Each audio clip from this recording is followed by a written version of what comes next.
And Vern, I hope you have volume and stuff on now. It says here you're having a problem. I hope you figured that out. Let me know. If not, I'm getting an email. Okay, so Marcia needs another link. Invite Marcia. So we're in the Torah portion Beshalach today.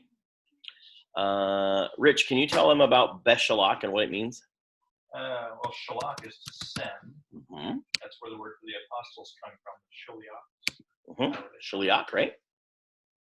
So Beshalach would be probably like in the sending type thing. So it's funny because they say when you let the people go, but that's the wrong implication. Well, so the bet prefix there, while it could be in, by, of, on, near, things like that, it can at times show time. So that's why they're choosing when. So the same thing happens in Bereshit, that it's not in the beginning, but it's when it began. Right. So they're using the prefix as a time thing there is why. I was thinking when he's later when he says he let the people go, but Shalach has more the essence of letting you go, I'm sending. Right, pushing out. Correct. I see what you're saying. Heather is on. Say that again. Which one is it? It would be Exodus 13. Or Exodus. Yeah, the Torah portion. It starts with Vayehi. 13:17. Well, they're a whole month off. They're a month off from us. That's why. Okay. And we still love them, kind of. So we're in James chapter. Yeah, well, I want to read a paragraph here in Beshalach and talk about it for just a second, and then we'll end up in James. So this is the 16th Torah reading. Its name's Beshalach, which means when he sent. The title comes from the first verse of the reading. It can be literally translated, and it happened when Pharaoh sent out the people. The reading tells of the adventures of the Israelites as they leave Egypt, cross the Red Sea, receive miraculous provision in the wilderness, and face their first battles. Okay, so we're looking at the story of when they leave Egypt and their journey or adventure in the process of going to Mount Sinai, right? Where else would we, other than Exodus, Shemot, where else would we find that story recorded?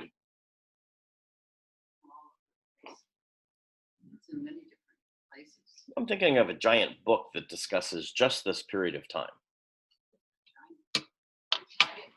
Well, It's not Numbers, is it? Yeah, in the wilderness. It's when they were in the wilderness, right? Yeah, Numbers, okay? Bamidbar. So Bamidbar 14:20-23 reads this way. Then Yehovah said, I have pardoned them according to your word, but truly as I live, and as all the earth shall be filled with the glory of Yehovah, none of the men who have seen my glory and my signs that I did in Egypt and in the wilderness, and yet have put me to the test. bad people. These 10 times, and have not obeyed my voice, shall see the land that I swore to give their fathers, and none of those who despise me shall see it.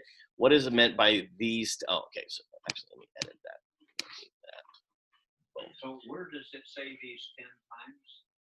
That's a number. Numbers 14:20-23. Yeah, I've been going through trying to find 10 places. You can't do it, yeah. It doesn't actually work out. So these events are described here as tests, okay? That's the same word as trial, right? So my tie-in here that I want you to focus on is that James, last week as we went over James, it was talking about count it all joy, brothers, when you encounter trials of various types, right? Mm-hmm. So what they got wrong, we're supposed to get right. And James is giving us a huge insight about how to get it right, okay? So in Ivrim, Hebrews, it says, by faith he kept the Passover and the sprinkling of the blood so that the destroyer of the firstborn would not touch Israel's own firstborn. So who's the he there? Moses kept he did did all of this, right? By faith, the people passed through the Reed Sea as on dry land, but when the Egyptians tried to follow, they were drowned. So that word tried, and we don't look at it maybe in English so much, that's the same word as a trial. The root there is the same. If I was tried in court, right? Yeah. So one group was tested by God and they made it through. The other group was tested, they followed through, didn't work so well for them, right? So everyone goes through trials. Some make it, some don't.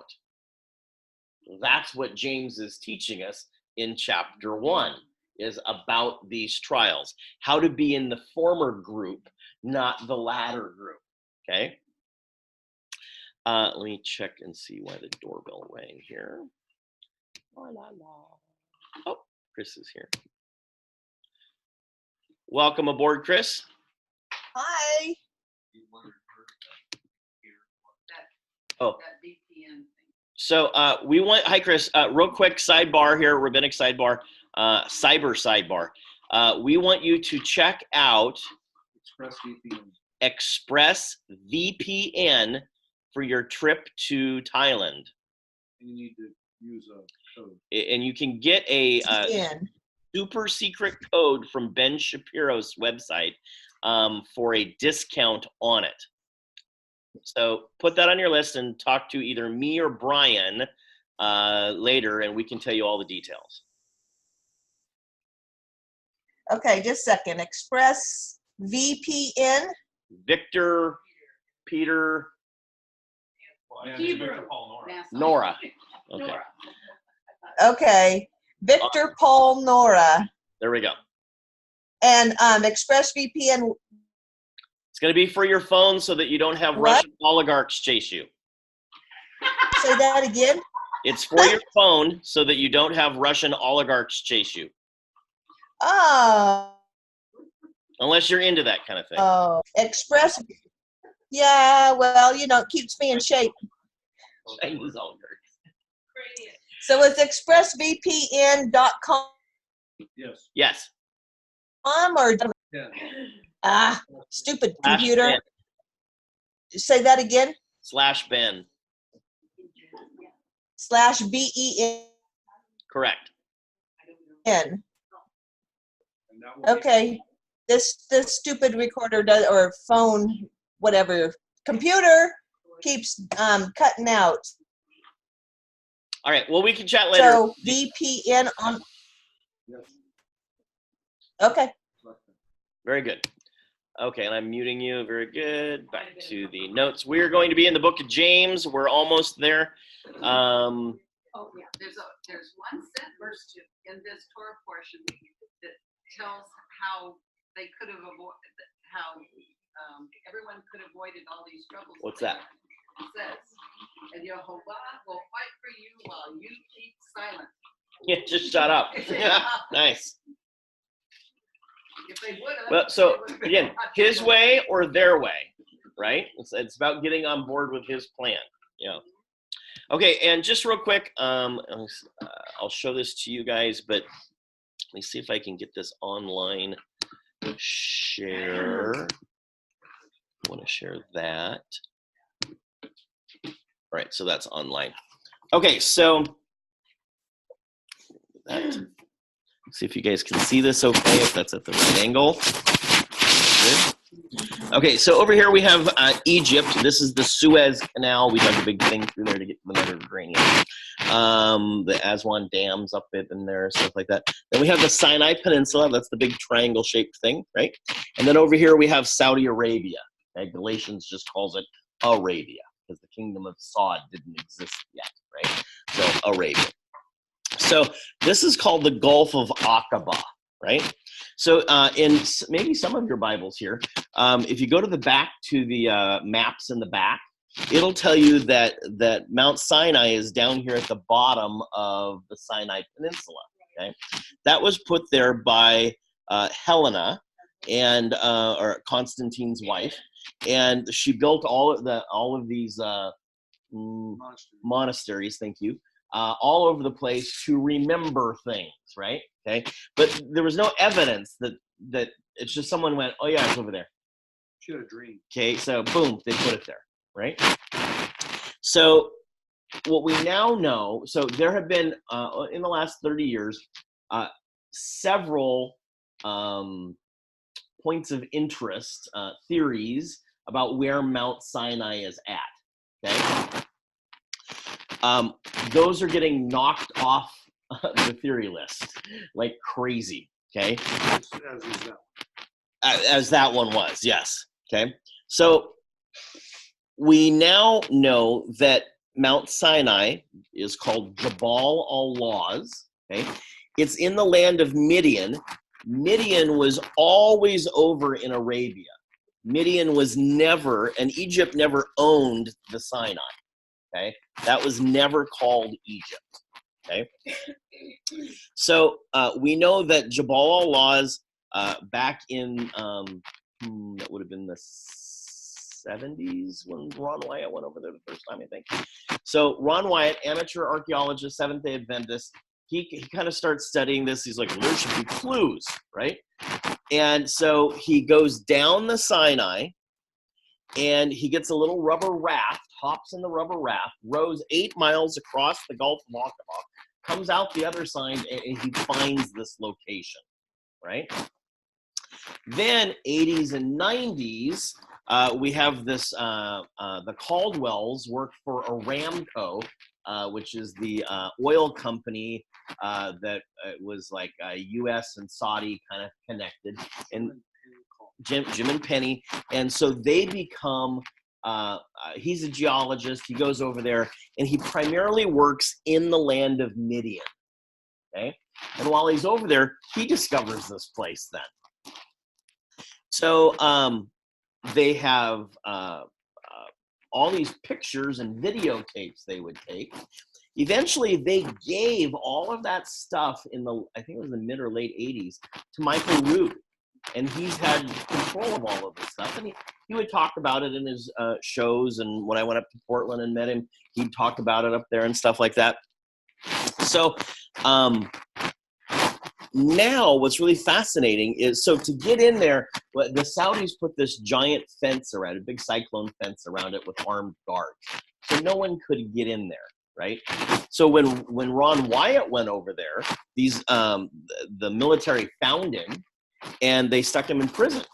And he was in prison for like 88 days, okay? And it was a big crisis with the State Department because they were accusing him of being an Israeli spy. Well, right? the Israeli called, originally told him what it was, and told him he was a spy. He had talked to an Israeli archaeologist before he went, and the archaeologist ratted him out. Oh, is that how that happened? Yeah, Oh, I didn't know that. He ratted him out, and he specifically, they told that he was a spy. And so, of course, they had evidence. Well, the guy told me he was a spy, so you claiming you're not doesn't mean anything to me. And they were in Saudi prison for 72 or 78 days. So that, okay. And so now, in the last 3 to 4 weeks, the Saudi prince has opened up Saudi Arabia for tourism to that area. the first tour was there 3 weeks ago. Yes. Wonderful. So he wants to build a city around this area Sure. because he believes all 3 faiths, monotheistic faiths, have an interest in Mount Sinai. Sure. So he wants to put that at the center. He wants to call the city Neon. Neom. Neom. Neom. Oh, I thought it was an N at the end. Neom. Okay. And so Let's make some money off of this. Well, yeah. right? Well, and that's no different than what they did in Turkey. Turkey said Noah's Ark, let's build a highway and put a visitor center there. And they did. Eventually tourists will come here, right? So part of my vacation trip was me trying to figure out what my hips can do. Okay, how far can I push them and stuff? And I discovered I could walk for a week. Cool. And survive, right? And and thrive. So my schedule looking forward this year now,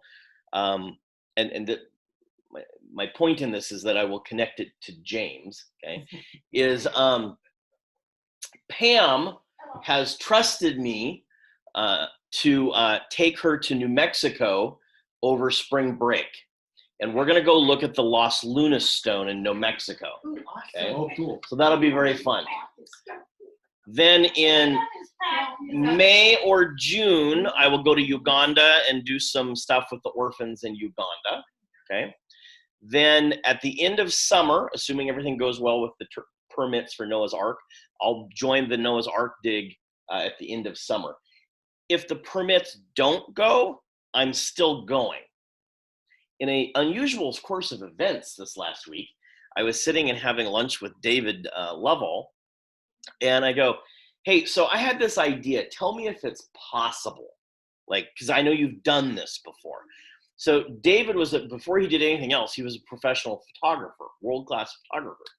I go, I want to make a book, a picture photo book, professionally done, hardbound, glorious book about Noah's, coffee table style, Noah's Ark and drogue stones.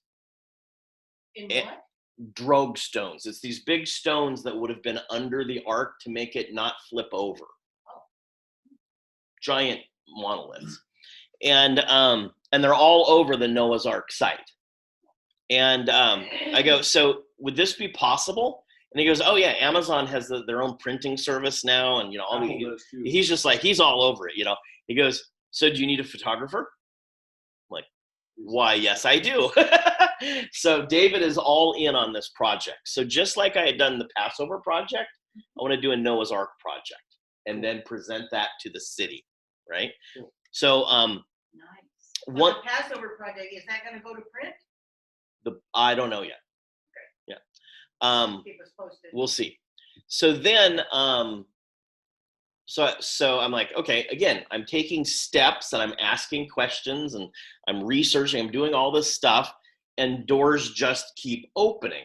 So for me, that's kind of like a clue, keep pushing this direction, right? Absolutely. So I'm like, well, I got nothing to lose. So if that goes well, you want to go to Saudi Arabia with me? And he goes, what's in Saudi Arabia?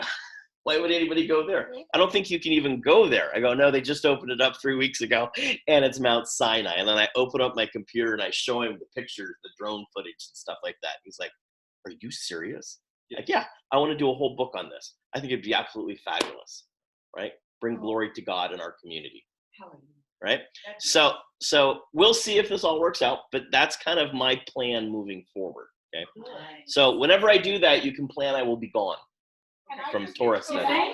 You only get to go to Albuquerque. Just come back. Just come back. So, Darn. I was hoping you were going too. I'd go with flashlight. You need a PA. so oh, what did I just do? You cannot minimize Zoom. Okay, I won't do that then. There we go. Okay, so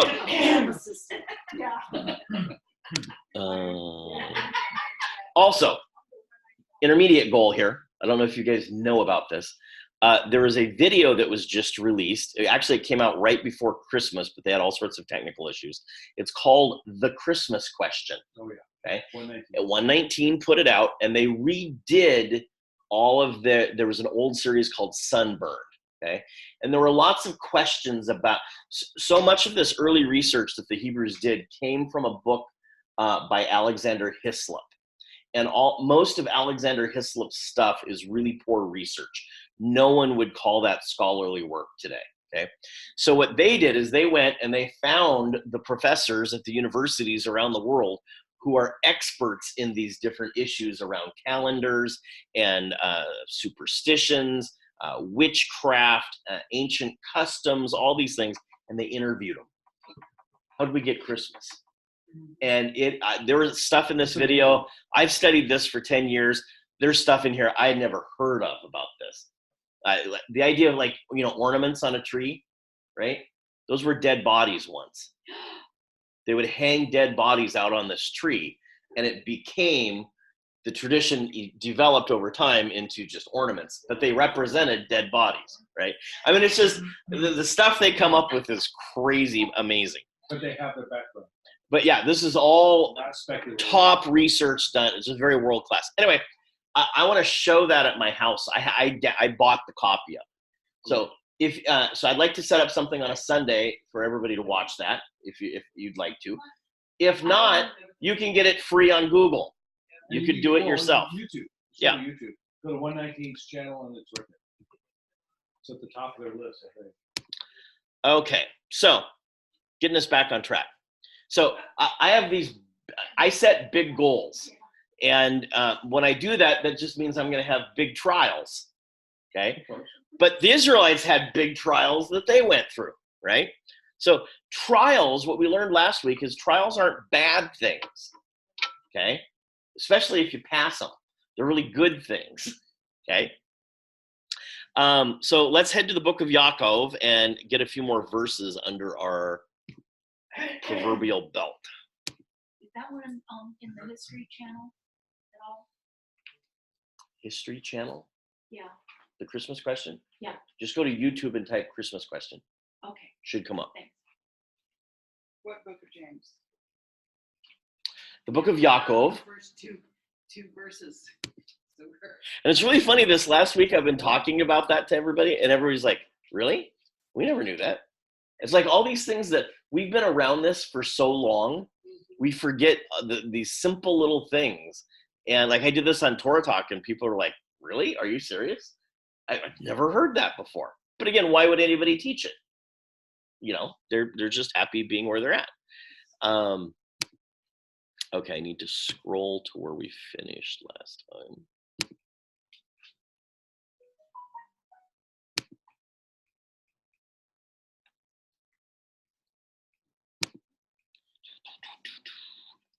Patience. Verse 3. I think that's where we're starting. So it says, verse 3, chapter 1 of Yaakov, not James. For you know that the testing of your faith produces, what do you have? Endurance? Patience? Perseverance? Steadfastness? Oh, so now we've went into a word that everybody's trying to define, and that means you dig. When you find a word that everybody has something else to say about it, it means they're trying to describe something, and we don't necessarily have a word that covers all of that, right? Okay, so NASB uses endurance. King James uses patience. The Greek verb means to hold out like you're holding a fortress in battle. So we're inside the fort, everybody's attacking us, and we're resisting against it. We're holding out against the onslaught of attack, okay? So the Hebrew verb meaning is to wait upon. So you got to go through the Greek Septuagint, back to the Hebrew. So is there any, to you guys, any obvious Old Testament reference to waiting upon? Yeah, those, if you wait upon the Lord, he will do what? Renew your strength, right? Okay. So there has to be a flavor of that in this word. Okay, so again, we go back and we find this word where it shows up in the Old Testament, we make connections. So it's not simply a white-knuckled hanging on like on a roller coaster ride, okay?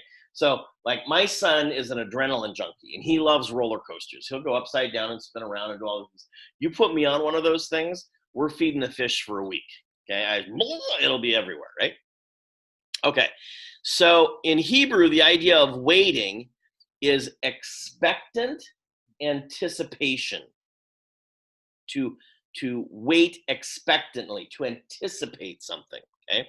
Like waiting to, so the idea of like, again, when we were doing, It's a positive connotation. it's a very positive thing, yes, okay? So when we were, before we were Torah observant and we were celebrating Christmas as little kids, and you knew Santa was coming and he was bringing presents, that is expectant anticipation.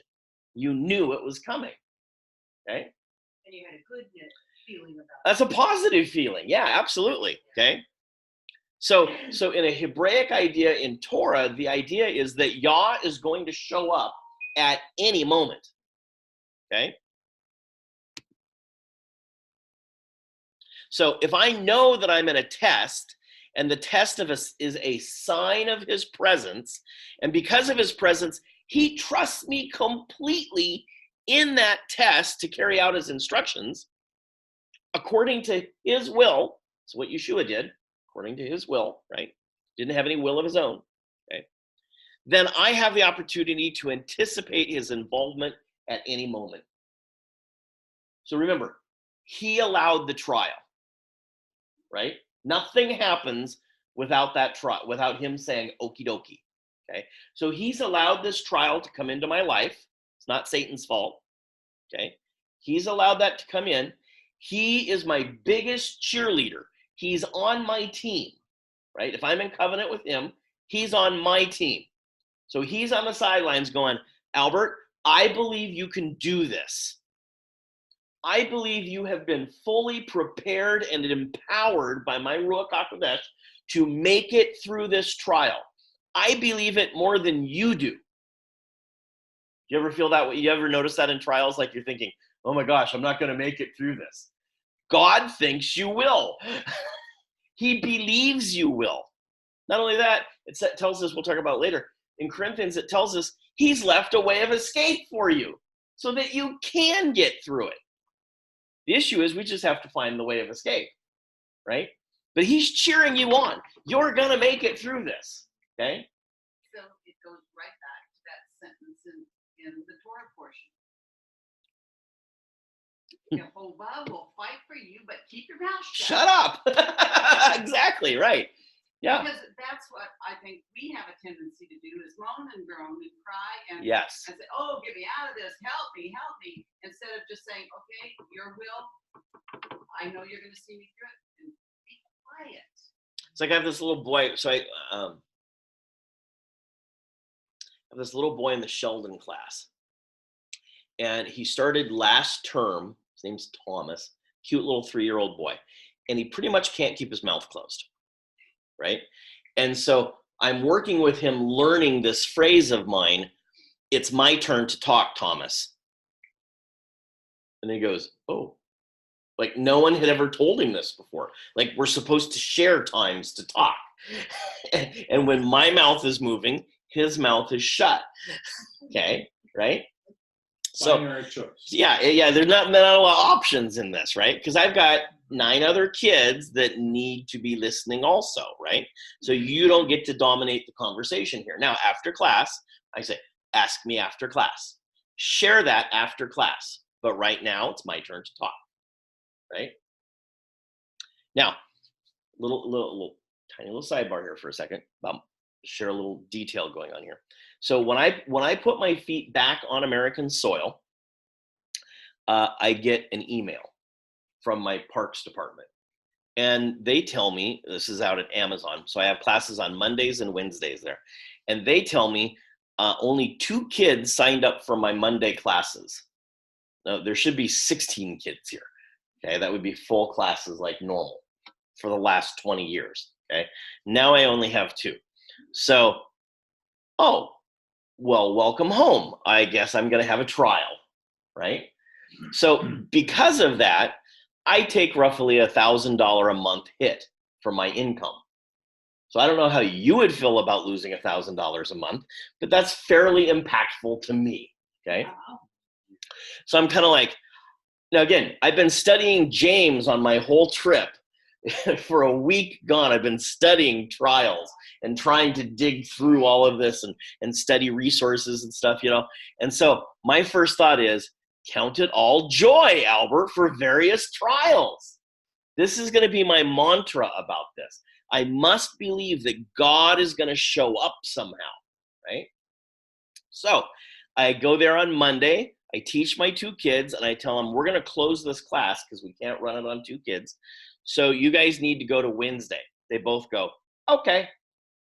And they move to the Wednesday classes. Not only that, you're going to get 2 classes this week and not just 1. So you're going to get a free class out of this deal. Oh, thank you so much. You're so wonderful and stuff. Would have done it anyway, right? Okay, so now I move everything to Wednesday. So I get Mondays off now.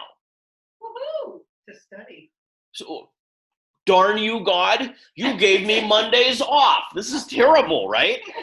Because I know I'm supposed to moan and complain when I go through trials. But my attitude is, What's going on? count it all joy, brothers. Not some joy, all joy. Little details of your life, big details of your life. So then I teach Wednesday. Everything's great. The 2 new students work out. This is all wonderful. I get to Friday class. I walk in, and the lady says, weirdest thing happened. Like, all of a sudden, all these people signed up this week for your Friday classes. They're overflowing, and we have waiting lists. Oh, my. Oh, God. Gee, wonder if any of them like to go to Mondays. Yeah. I go, let them all in. This is great. Okay. So when I walk into the class, I have 2 of the 3 classes are overflowing. So I've got 3 or 4 extra kids in it. The weirdest thing happened too. I have this lady that's programming classes at Sheldon. How can I say this? She's confused. Okay. So for 20 years, I've had the same process. I honed that process. It's always the same. It works really well. 8 classes in the session. I have 8 lesson plans. They're always the same. You know, it's just a cookie cutter class, right? And she made it 10 sessions. Like, what did you do that for? Yeah, because you're new and you didn't know. I haven't trained you, apparently, okay? Even though she's my supervisor. So, but that meant she had to charge more money because it's 2 classes longer, right? So she adds the additional money. So then I teach all my classes. I grab my attendance sheets. I stick them in the bag. I go to have dinner with Judah at Chipotle last night. And we're sitting there and I pull them out real quick and I go, just a second. And I run all the calculations on the classes. And I go, Judah, have I told you that I love my God? And he goes, you seem to have mentioned it once or twice. Right? He goes, what happened now? Right? So again, my son's learning to expect these things because God interacts with me, right? He goes, what happened now? I go, God gave me Mondays off and I made more money because of this overflow and the extra classes, right? I'm making more this term than I did last term teaching more hours, and I still got Mondays off. What a grand deal. Oh, darn. Why would I complain about this, right? Oh, darn. Yeah. You, right? Yeah. So then, you know, I've got this smile on my face the size of the Grand Canyon, and it's encouraging Judah now, right? And he's seeing this happen in my life again and stuff. Yeah, I keep hitting the wrong button here. Give me a second. Mute. There we go. But the point is that when I realized, oh, something happens and I go, this is a trial. I define what it is. So, you know, something's going on. It's a trial. Then I go, how do I respond to a trial? You count it all joy. So no matter what happens this week, I'm counting this joy, right? And then all of a sudden I find a way of escape, right? But I could have been thinking, oh, I got to go get another job or something like that, right? But instead of that, God totally took care of it. He gave me the way of escape. It all works out, right? That's what James is talking about, Yeah. right? Okay. So this endurance, the steadfastness, patience, whatever this word is not the ability to continue walking according to Yah's will, but to anticipate whatever the next step is that God may show his hand, and I will underestimate how this works or why it's happening. So it's this all week long, what I'm looking for is, what is God going to do next? How is God going to interact with me? How is he going to solve this problem? It's his problem, right? He let it in the door, okay? He's providing the escape. We say it's all about him. When you moan and complain, you make it all about you, right? So I'm just looking forward to seeing how God's going to solve this problem in my life, right? So I could have went out and go, oh, I got to go find another job. And I would have got another job and it would have changed my whole schedule. You know, all these things would have went on. I wouldn't have Mondays off. God's choice is far better than my choice, right? So Abraham never saw the promise of inheriting the land. That wasn't fulfilled in his eyes, right? We're not there yet, thousands of years later. Nevertheless, he could anticipate that Yah was going to fulfill that promise. He believes that it will happen, right? That's the idea behind this endurance and steadfastness, is that you're believing it's going to happen. You are literally anticipating it like a little child, that God is going to do this for you. Because he's the one that let it in. He's the one cheering for you. He gave you the promise. It's up to him to fulfill that then. Our job is to sit down, shut up, and get on board. That's the hard part. And that's the hard part, isn't it, right? Because inside of us, we have this Yetzer Hara and this Yetzer HaTov, and they fight with each other, right? And it says, well, I want to do what I want to do. I have a better idea than you, God. I studied this. Like he's not the one that made you read, gave you eyes to do it, right? Okay. So what is it that produces this endurance, this steadfastness?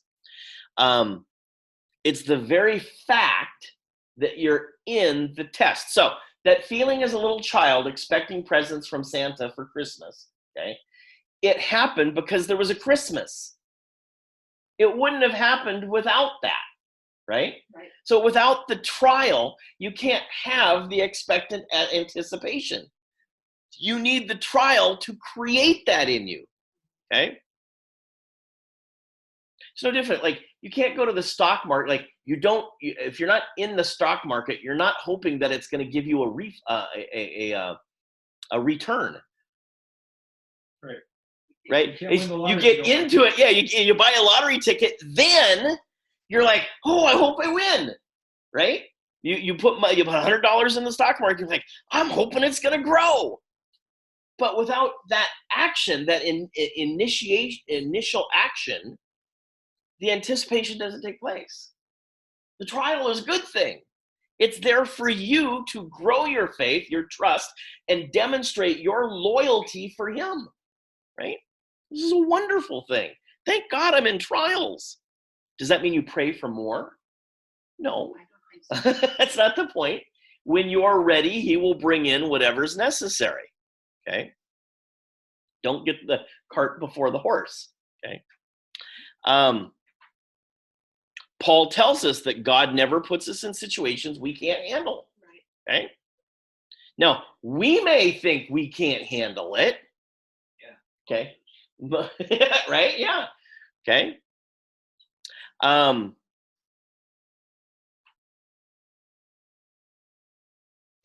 Okay. So if you read through the Psalms, we see this happen over and over and over again. David often complains about the circumstances of his life. And there's nothing wrong with like, this is how I feel about this, Father. I'm really nervous about this. I'm getting really frustrated about this. Help me in these things, right? But in the Psalms, it always comes to a resolution because he puts his trust back in God. But he starts out, so his complaint is that it starts out with a description of the situation, right? And a description of his feelings about that. That's fine. But the point is that the feelings are there for a reason. They're to direct you back to God, okay? So I'm frustrated. I'm scared. I'm nervous about this. I don't know what to do right now. Oh, well, now we got you talking. That's good. Let's have a conversation about that, okay? And that will lead you to the right direction.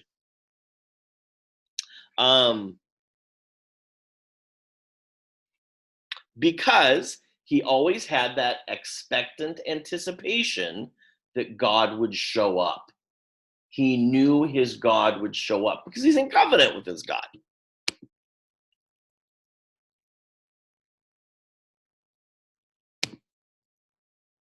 Okay.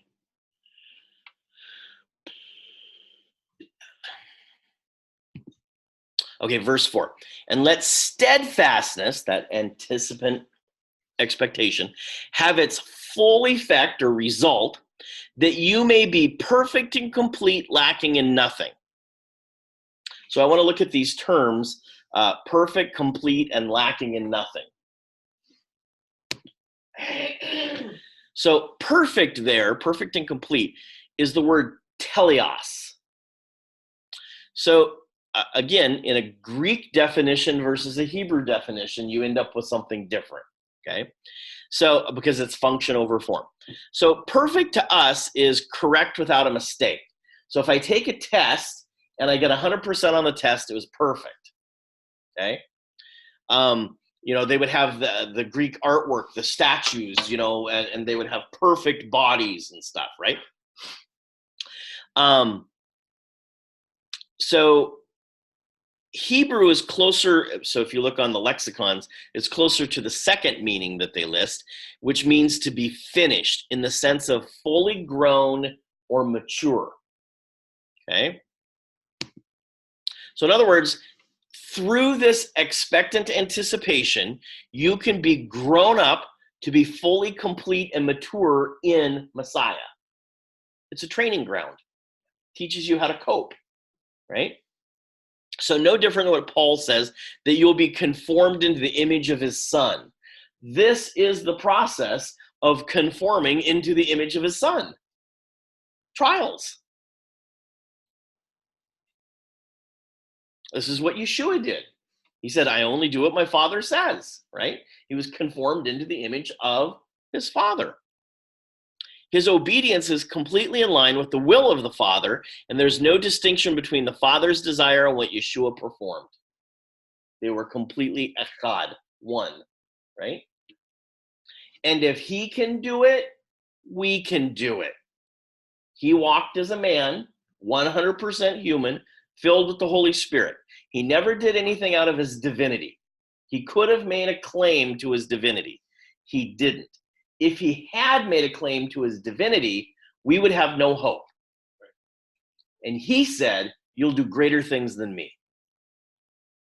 We always go back to Genesis too. He says, there's the sin thing, and you can master it, right? Okay?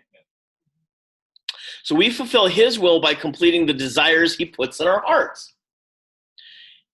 And then we are then completed or finished through that process. So if you go through a trial because of expected anticipation, you know that he's active in your life. So this was my experience all the way through my vacation. I kept doing things, and every day I'd wake up and I'd be like, somehow, Father, if you could show up in my day and just let me know I'm on the right course here and doing the right things, that'd be really cool. And I kept having these bizarre experiences, and God would show up. God showed up underwater in the Atlantic. And I had this really cool experience, right? But I'm expecting him to show up. I'm asking him to show up. Make yourself known in this situation so I kind of know where to walk, right?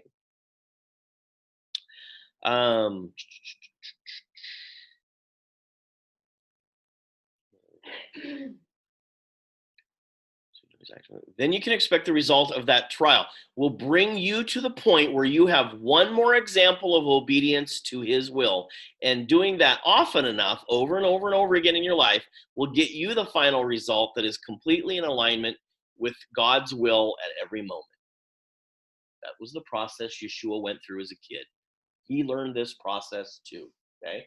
And at the end, he was found completely mature, walking with God hand in hand every moment of his life, right?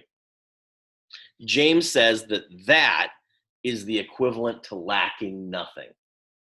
Lacking nothing is not the prosperity gospel that you'll have all the money you need and a plane and a boat and all these other things, okay? That's a materialistic Greek view of that verse, okay?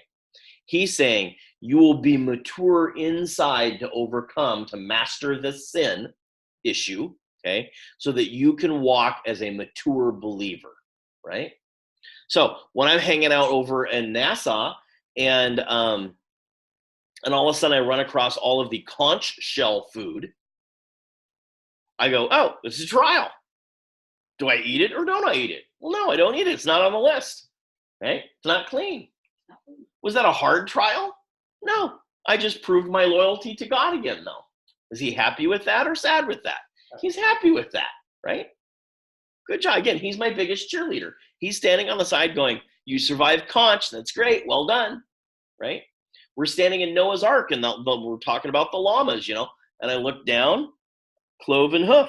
I look up, mouth's closed, lady standing there, go, so do these guys chew their cud?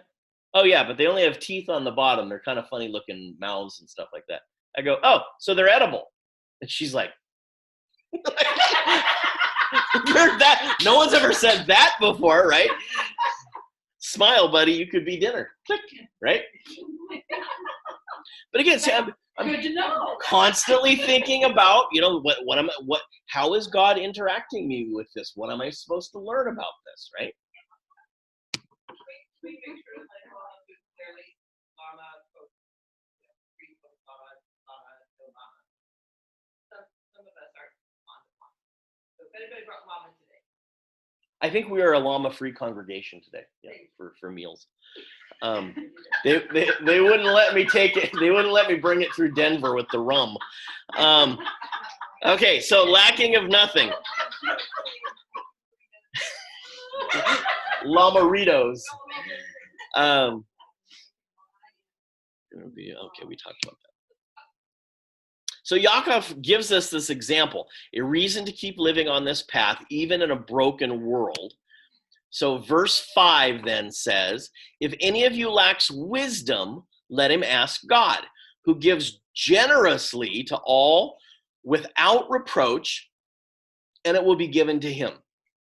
So according to James, what we lack in this opportunity to complete Yah's will in expected anticipation through trials is the lack of wisdom. We haven't learned wisdom. It's my name. kind of like the father's heavenly credit card, there's no limit. He wants you to use it. He doesn't believe in debt, but I get the analogy. There's no limit. Well, it's just it's not a credit card. It's a voucher. It's just a gift. He just gives it, right? Yeah. I just don't want you to think you're in debt. It's a gift card. Yes. Very good. Nice. Unlimited gift. Unlimited gift card. Yes. It's the American Express Black Card, but it's free. Okay. So according to James, we did that one. But that is not something captured in the Greek word Sophia. So when we're still married, at the end of the marriage, we ended up getting 2 dogs. We're in the car driving home. One of them, Elida chooses its name, and she calls it Sophie. So that's the Greek word for wisdom, right? But who was the wisest guy that ever lived? Solomon. So I call my dog Solomon, right? And without realizing this, we were already experiencing a Greek and a Hebrew worldview. Already pulling us apart. Yes, I'll get you. Yeah, so that could have been a sign, right? Yeah. Okay, so for Greeks, wisdom is the collection or accumulation of correct information, and then it's categorized and applied. Okay, so it's collection of data, right? And that is not what I need to make right choices about God's will for my life. What I need is moral strength, okay, to deal with this fight going on. And again, Paul talks about having that fight. And Paul's in a pretty good place. It's not like he doesn't know Torah, right? And he's still saying, yeah, I got these struggles going on in here, right?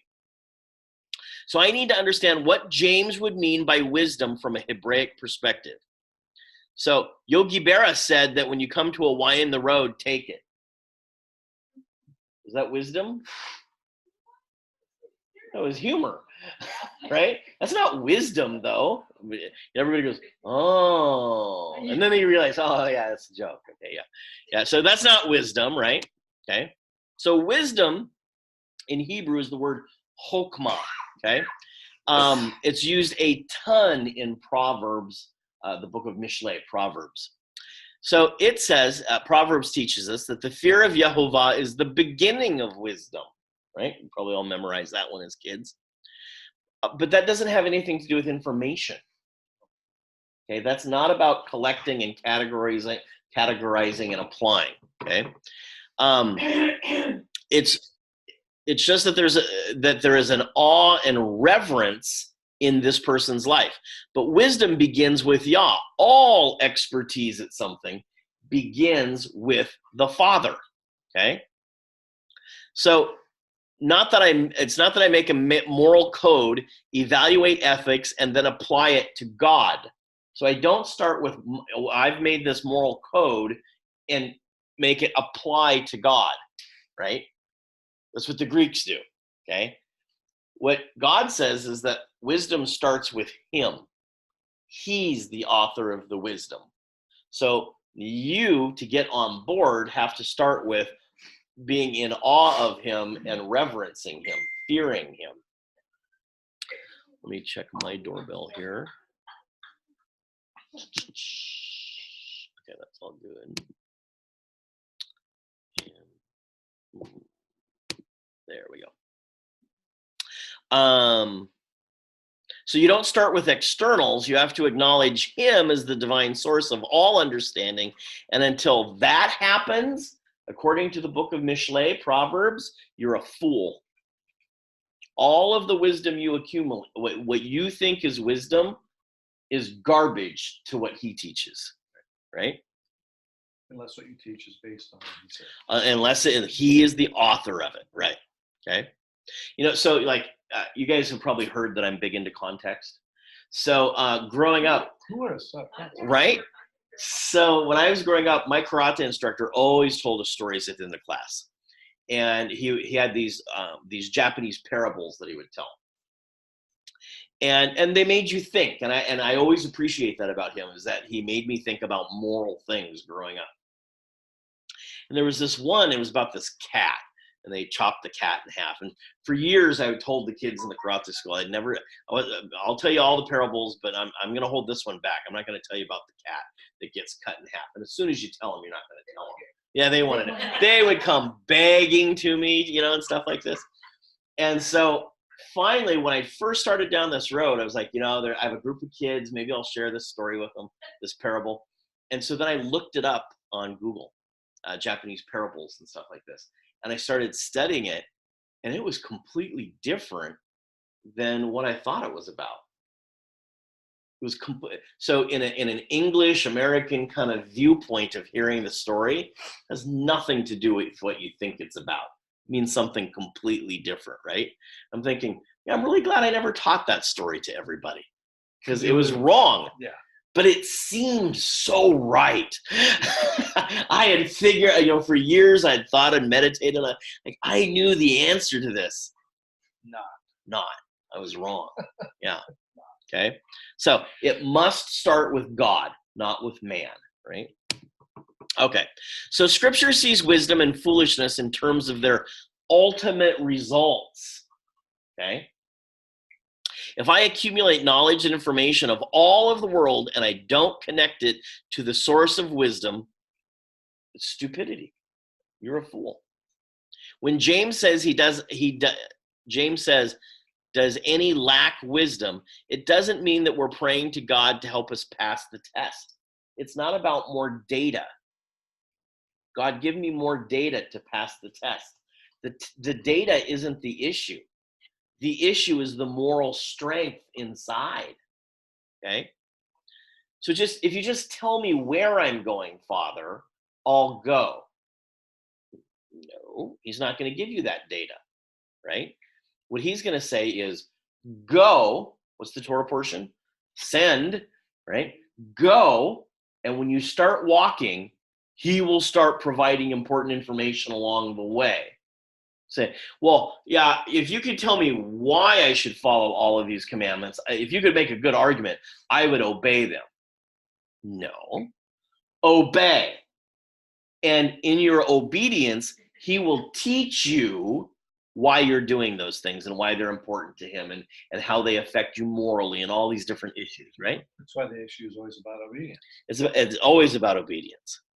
So, you watched that video I sent you and said it was the best sermon I ever watched. it's on my list, but I haven't watched it yet. Who just rang my doorbell? Not me. Okay. So we don't need more information from God. What we need is the ability to understand him as the source and as the guide for how to live. Okay? How to make moral, right decisions, righteous decisions. He and the other writers are interested in how we live our life. Torah is interested in how you live every area of your life. Again, this isn't, it's even in the past, it wasn't that you had to be the smartest person to keep Torah. Simple people can keep Torah, right? It wasn't meant to be extremely difficult or some sort of intellectual experience like the Greeks. If you don't understand what Yah's asking you to do, pray. Have a conversation about it, right? Okay. Call to obedience. Yeah. It says that he will give it liberally. This is really challenging. To all men. So does that say only to believers? It doesn't. He will give it liberally to all men. He doesn't withhold it from the unbeliever. If they have a conversation with him, he will answer. Okay? All right. So, projects to actions. So it's not a matter of saying, where do you want me to go? Your heart will tell you where to go. So what happened is I'm sitting down, I'm like, okay, so I'm ready for vacation. Where do I want to go? Well, what was I talking about? I wanted to go to this thing on Turkey, right? And so I go, well, I'm going to the Noah's Ark encounter. I'm going to go start researching Noah's Ark. So I think I want to go see this. That was my heart that told me that. God didn't have to tell me that. I wanted to go see it, right? So what do? I buy a ticket, right? So I have to go to, well, then mysteriously, someone walks up to me and I go, I was talking to this lady in our networking group. She travels a lot. And I go, who do you use to get your travel tickets? And like, do you use Kayak or Trivago? How do you do this? And she goes, oh, I use Google Flights. I go, Google has a flights? I have other apps inside. I didn't know that they were in the airline business. She goes, yeah, it's really great. It works. It's very simple and stuff like that. Oh, I'll check that out. So I go to Google Flights and I find some flights, at better prices than some of the other ones we're offering and stuff. I'm like, this is great. So what I did is I took a step and God showed up and said, Google Flights. I went, okay, Google Flights. And I start making my trip, right? I go, I'm going to walk for 3 days and I'm going to be really sore. So wherever I'm going to go, I'm going to find an island. I'm going to find water or a hotel that has a big pool. I'm going to float for the next week to deal with my pain. Okay? Because I'm thinking I'm going to be in a lot of pain from this. And so that's how I came up with the Bahamas. It was simply I wanted to find a place to float for a week so that I could deal with my pain. Then he just took the pain away and I became a tourist, right? Oh, darn. Oh, darn. Okay? So the point is that your heart is going to tell you what to do, where you want, things you want to do in life, right? That's okay. That's not sinful or anything like that. You then take a step, and then that anticipatory expectation, with that in mind, you're expecting God to show up and provide the next step, right? They didn't cross the Jordan River without lifting their foot first, right? Jordan River is there, they're standing on the ground, and when they lifted their foot, the water split. You go, but it was also a high stage water at the time they crossed. it was a big hunky, yeah, it's not like a little creek. They're not gonna step over it, right? Okay. So you start walking, and as you start walking, he will correct your path, right? When Bill and I left Allegheny, we had no idea where we were going. Had none. We sold our house. Oh, now where do we go? Well, so we bought a fifth wheel and went up to Bill's house. We still didn't know where we were going. So 8 months we sit in this fifth wheel, and then Father said, see that house down there? You're gonna live in it.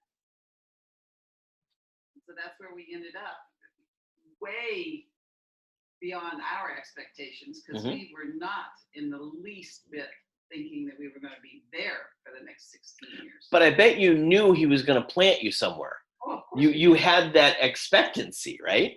Yeah. We knew it was coming, but we just didn't know when and where. And the thing is, we didn't worry about it. No, either. we weren't Right. worried about it. Right. And that 8 months was needed for something else to happen that was beyond your control, and to sweat it wasn't going to help anything. Correct. Correct. That's the core lesson is we need to understand that if we obey God and show patience, that's the thing, is how do you show faith? By patience, actually. Mhm. It's one of the main ways. Because if we just get all wound up and we have to have an answer right now, God's going to go, yeah, you're not very patient, are you? Well, so he's looking at that child as a father. He's looking at the child who's just like ready to burst type thing, right? And it's like, well, okay, so you need the lessons of patience here, right? And with my granddaughter or my grandson, you have to make them learn to wait sometimes for whether it's their dinner or whatever it is. There's a thing that childishness has to be at one point or another beat out of us, because we don't want to get rid of it. So think about it. Go back to Christmas Eve, right? So when we're years ago, so the kids know Santa's coming and bringing presents, right? So what condition are they in? Anticipation. Excited. Totally excited, anticipatory, all of that, right? And so the parent looks at the child and they're like, that kid's gonna burst. So what do? You can open one now, but we'll have to wait till later for the rest. What's happening is you're teaching the child instant gratification, and it's not actually helping their moral fortitude, right? Matter of fact, you're actually killing your future possibilities.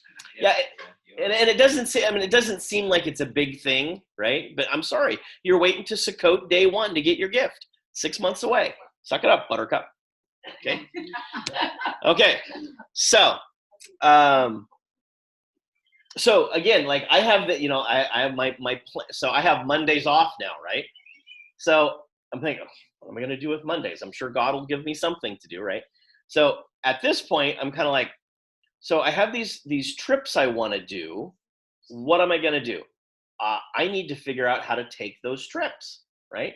So I'm going to sit down and I'll start studying like this morning. So I'm thinking about this morning after I woke up, and I get on Google and I go, where are the airports in Saudi Arabia? I don't know how to get to Saudi Arabia. If I'm going to go to this place, I got to figure out how to get there, right? And it comes up, there's like 7 airports in Saudi Arabia. Well, which one do I fly to? Which one is closest to Midian? Well, that doesn't Google well, No. And so I have to pull up a map and figure out, where are the cities and, where's Midian at and stuff like that. And then I'm looking at the map and this thought enters my head. You could drive there from Jordan. Now I have an interesting dilemma. Which one am I supposed to do, Father? Guide me. Am I supposed to fly there and drive over to this place with a guide? Do I travel in from Jordan? How do I find a guide? Right? I was like, all these questions just all of a sudden erupt inside of my head. I think I know what I'm going to be doing on Mondays now. I got tons of problems to solve, right? And then there's safety issues, all these different things, right? But all I know is I need to take a step with anticipation that he's going to show up, not anticipating the answer. I can make a decision, okay? I'm anticipating he's going to show up and direct me in the right place. Make sense? So if anyone prays that I am in desperate understanding of what you want, of how you want me to live, how does God doesn't withhold that information from you? It's not in his best interest. He wants you to glorify him, right? So the idea that God only communicates with the spiritually relevant information and only to believers, I don't think that's 100% true, okay? If you have an unbeliever who's seeking wisdom, okay, and they understand wisdom comes from God, I think he's going to start having conversations with that person, okay, and lead them and put blocks here and open doors there, right? It's under the category of God will meet us where we are at. Absolutely. And that's the key to this whole thing is you need to pray that people will understand new things and God will meet them where they're at. Correct. That's where God. I've gone to many churches, and these people are seeking God, and their theology is wrong, and yet God still touches their lives. Absolutely. Still blesses them, still fills them with the Spirit, still does these things, and we need to. That's the key thing. Is to let that happen. Right. Well, and like I was talking with David and Nita, I said, so, it's not, I don't see the church as evil or anything. And they kind of they go out to Life Bible, but they're kind of out of the church, basically, have been out for a long time. And they see the hypocrisy and, all these issues. And they go, see, what I think about this is just that the church is doing good, but it could do so much better. Right. I mean, again, they're picking and choosing which commandments they want to follow. I get that, right? But if they pick a couple more, stand back and watch God move, right? And you can see David like maybe I should do more commandments. Like it's creating an expectation there. You could do so much more if you actually would obey what God said to do. Yeah. All right. So then he uses this phrase, and without reproach. So I'm going to look at that for a second. So think about when you give to your children, what would it mean to give with reproach? So I've told you a dozen times how to do this. Now pay attention and do it yourself. That's reproach. Okay. Now you gave them instructions, but you gave it with a little bit extra. Okay. So it's an antagonism towards the person for asking. So James says that Yah never tires of us asking him how to fulfill his will for us. So sometimes I'll have a student who I will give a demonstration of something. I'll say, I want you guys to go do this 5 times. Everybody stands up and they walk over, and there's one student standing there. And what does he say? I don't know what to do. What am I supposed to do? I'm like, really? Like, that's the question you got out of that 5-minute lecture there, right? What am I supposed to do? Go ask one of the other kids that was listening. Sensei doesn't repeat himself. You need to work on listening. Go. Right? So, now I could give it with reproach, right? You're the stupidest kid in class. You're the worst listener I have. That's a dumb question. That's a dumb question, right? Yeah. See, that's with reproach. Okay? And it's counterproductive. Yeah. It is. That's correct. Okay? But then there's always those times when there's a reason why they can't. What if they have an ear infection and they can't hear as well? Or what if English isn't their first language? What if English isn't their first language, right? What if they fell off the playground the day before yesterday and they're having trouble? I mean, so there's, besides just saying, what did I say, right? Sometimes it's, I wonder why you didn't understand what I said. So I have these 2 little boys in my class that are primary Spanish speakers, speak very little English, and they do exactly what I say every day. I show them, I tell them, they do it. If they don't do it, bad things happen. And they learn real quick. They learn real quick to follow directions, right? Yeah. Now, if there is a physical condition, like I'm not going to ask, a 1-legged person to do a 2-legged hop. That's on me. You right? teach a one-legged person. Yeah, they don't have a leg. They couldn't do it two-legged. So if I say something like that and then they can't do it, well, that was my fault. But can you teach a one-legged person karate? Sure, they'd be in a wheelchair, but yeah. Yeah, I'm not going to ask a guy in a wheelchair to do the hop either, No. right? Okay. Okay. So I'm pretty so day after day, moment after moment, Yah never gets tired of us asking questions. He wants to talk with us. He wants to have a daily, moment by moment conversation with us through every day. Now, I'm pretty sure he does get weary of us not obeying, but he never gets weary of us talking with him and asking questions, okay? Because that's what's going to lead us the right direction. If we're quiet enough to hear the answer. Correct. You have to be willing to listen, right? It's not a one-sided conversation. Well, and humanity is always looking for an exception to the rule. Well, I need to obey you, but what can I not obey you in? Is what most people ask. It's what I've asked most of my life. How can I, be a Christian, but what can I bend? How can I treat this person rudely in a Christian way? Right. Yeah. Yep. I don't mean to Geeks. offend you, but. I don't mean to offend you, but yeah, exactly, right? Okay. But I want to offend you. Yes. So help me to listen more intently to your spirit so I can listen to the subtle clues you're giving me, right? And I can be aware of those subtle clues going on when they show up. All of a sudden, someone says Google Flights. That would typically mean nothing to me, right? But because I'm thinking, oh, there's this desire in my heart to make this trip, and I need information about how to do this now, then all of a sudden Google Flights becomes a really key thing to making that happen, right? And it just sparks on me all this, like, oh, and that seems like it's really important for a reason. I need to go kind of study that and figure it out. All right, so in fact, a good parent doesn't tire of the kids asking questions either. In fact, that's actually a sign of honor when the kid asks a parent a question, okay? Except when a little one, you give them the answer and they say, why? You give them another answer and they say, why? So we have a 2 why limit in our house. You can only ask why twice a day. That's 1. So There you go. now, if the kid's coming to you with a disobedient attitude, asking questions, that's different. Okay.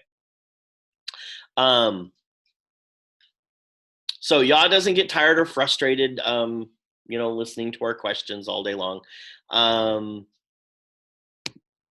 Verse 5 says, and when we ask, it will be given. So what will be given? Wisdom. If we ask, wisdom will be given. Okay, so that is a promise. Okay, you can count that as a promise. It's not sometimes, it's not conditionally, it will be given. Let me do that. Mine says though, but when he asks, he must believe and not doubt, because he who doubts is like a wave of the sea. So hold on to that. We're going to deal with that. Okay. Yep. You're reading his notes again. Yeah. You guys always hack. I'm telling you, Russian oligarchs are going to chase you guys if you hack my notes anymore. Albert, a quick question. Do you have any, I have to have something in the oven for a full half hour. So do you anticipate when you'll be finished? Tomorrow. Oh, This is, so probably let's put it in at 4. We'll go to 4:30 today. to 4:30? Yeah. Okay. Yeah. Okay. So if you ask for help in understanding how you are to walk, he'll give it to you, right? But his initial thing is just go.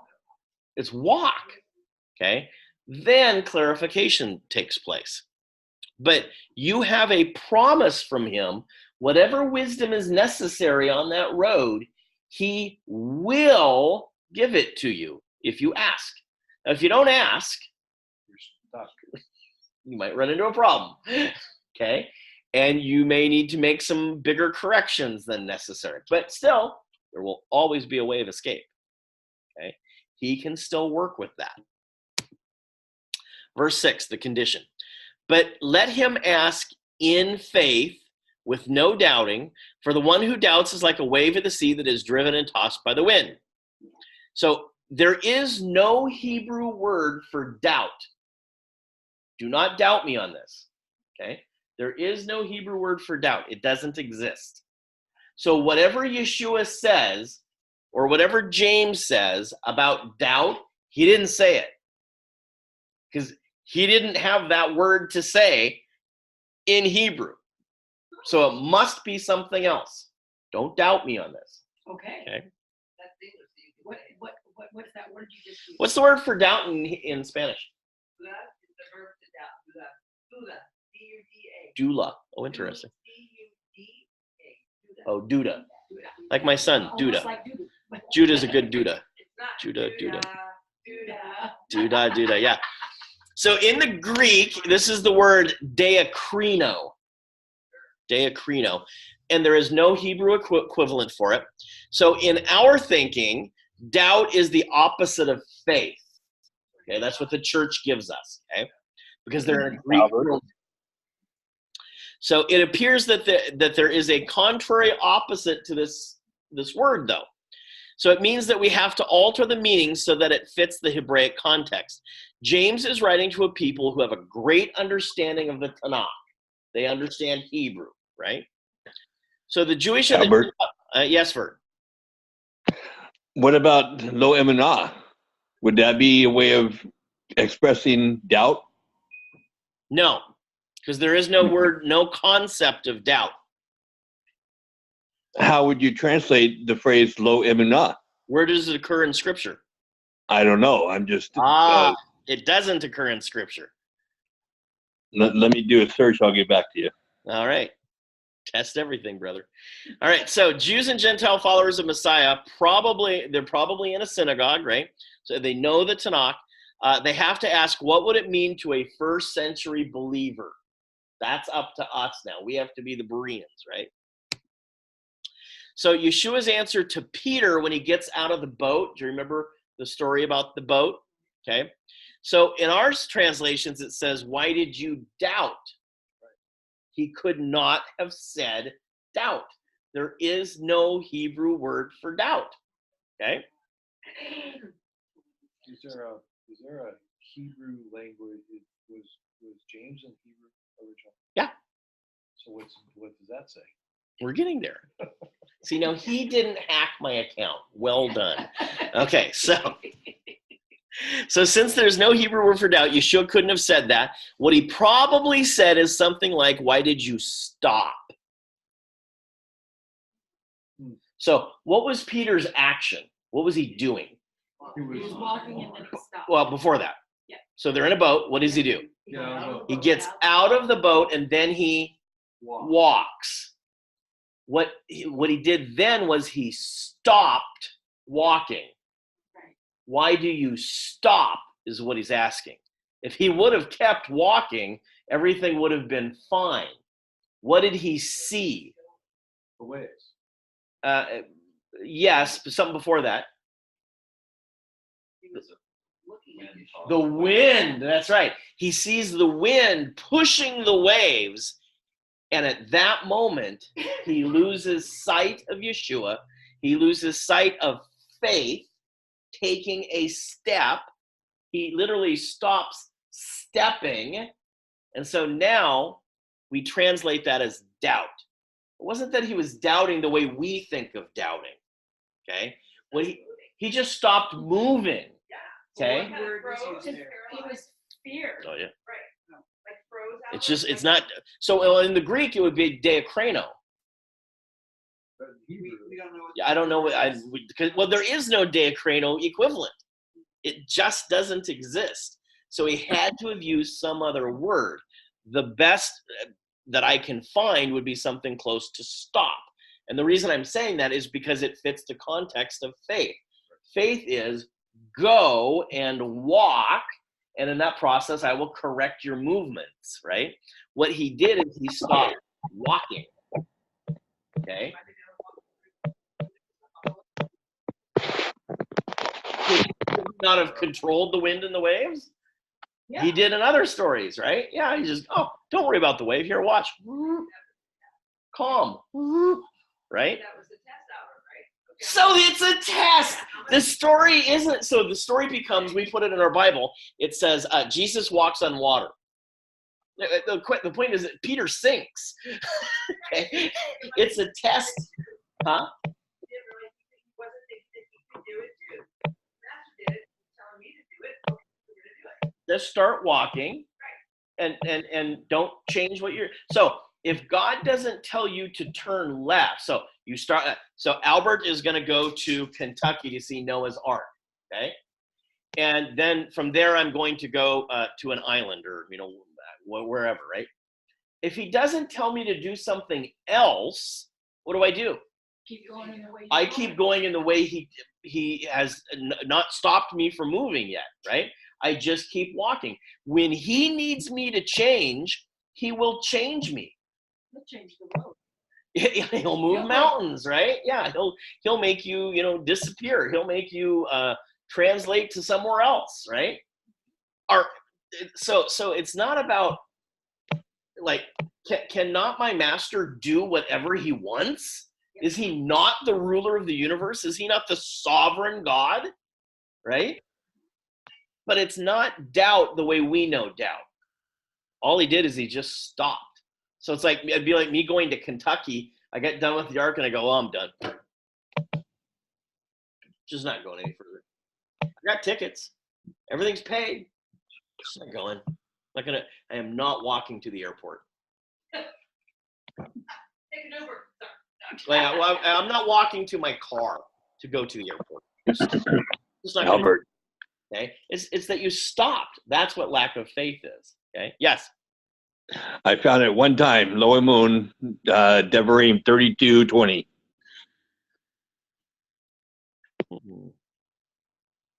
I just put it up in the chat section. This up. How am I going to do this? We want Blue Letter Bible.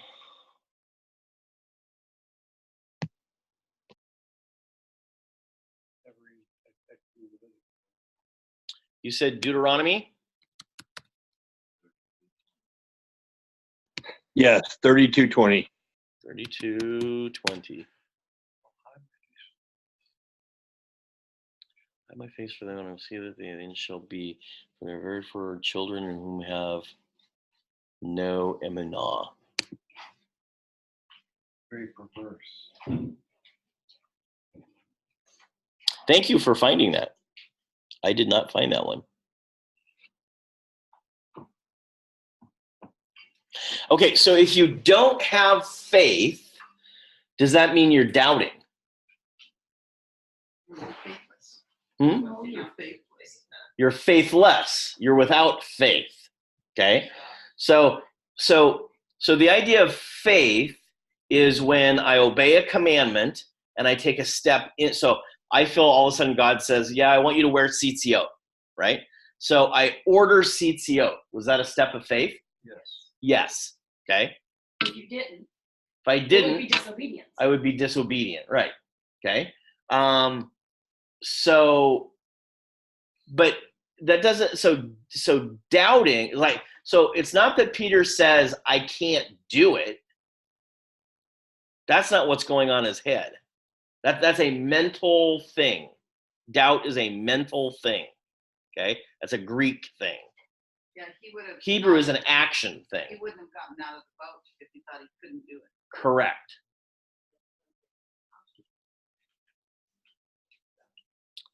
So what's the context of this?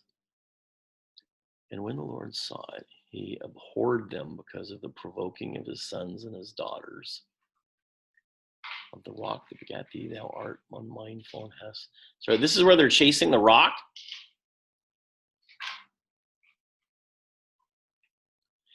And he said, I will hide my face from them. I will see their end shall be forever.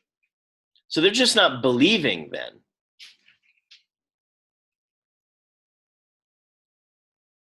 So I think what it's saying is that they're not believing. They have no faith in that sense.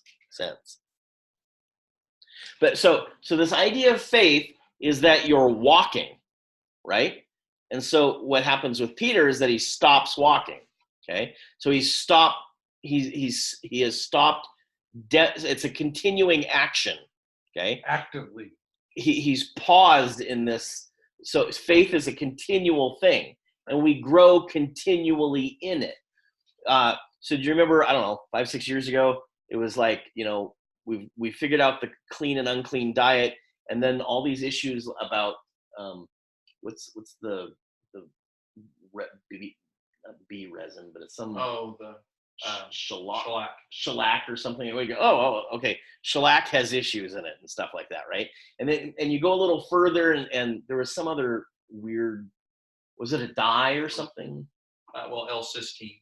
Oh yeah, so if you buy French bread or something like that, it'll have L-cysteine on it, right?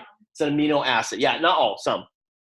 So L-cysteine is an amino acid, and the way we get that amino acid in the United States is we buy it from China. And the number one way they get it is by collecting it off of barbershop floors. It's human hair. That or duck feathers or something. Is that, yeah. So, but there's far more human hair than there's duck feathers. Yeah, I'm sure, yeah. So again, you kind of go, well, yeah, I think I'll try to find things without L-cysteine in it. And they use it as a softener for the bread and stuff like this. So you go, yeah, I think that might, but again, see, that's just a step of faith, right? So you're walking in your clean diet, everything's fine, and someone goes, you know anything about L-cysteine? What? Okay, so now you take a step into that, and that becomes a walk of faith, okay? Now, if I'm walking in that, and then I go, yeah, I've decided I'm not going to do that anymore, I don't care. What did I just do? Stop. I stopped. Is that doubting? No. I stopped the action. Yeah. Okay? So I think that's what this word's trying to bring out here. Actually, you just became disobedient. Yeah.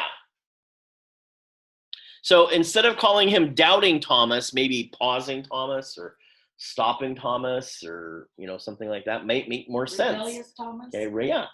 Okay. There's a great article in the Theological Dictionary of the New Testament. It says you can believe in the impossibility of what God is asking, moving a mountain, for example, executing Isaac on an altar, sending his son to a cross. You can believe in the impossibility of the event and still have faith. Yes.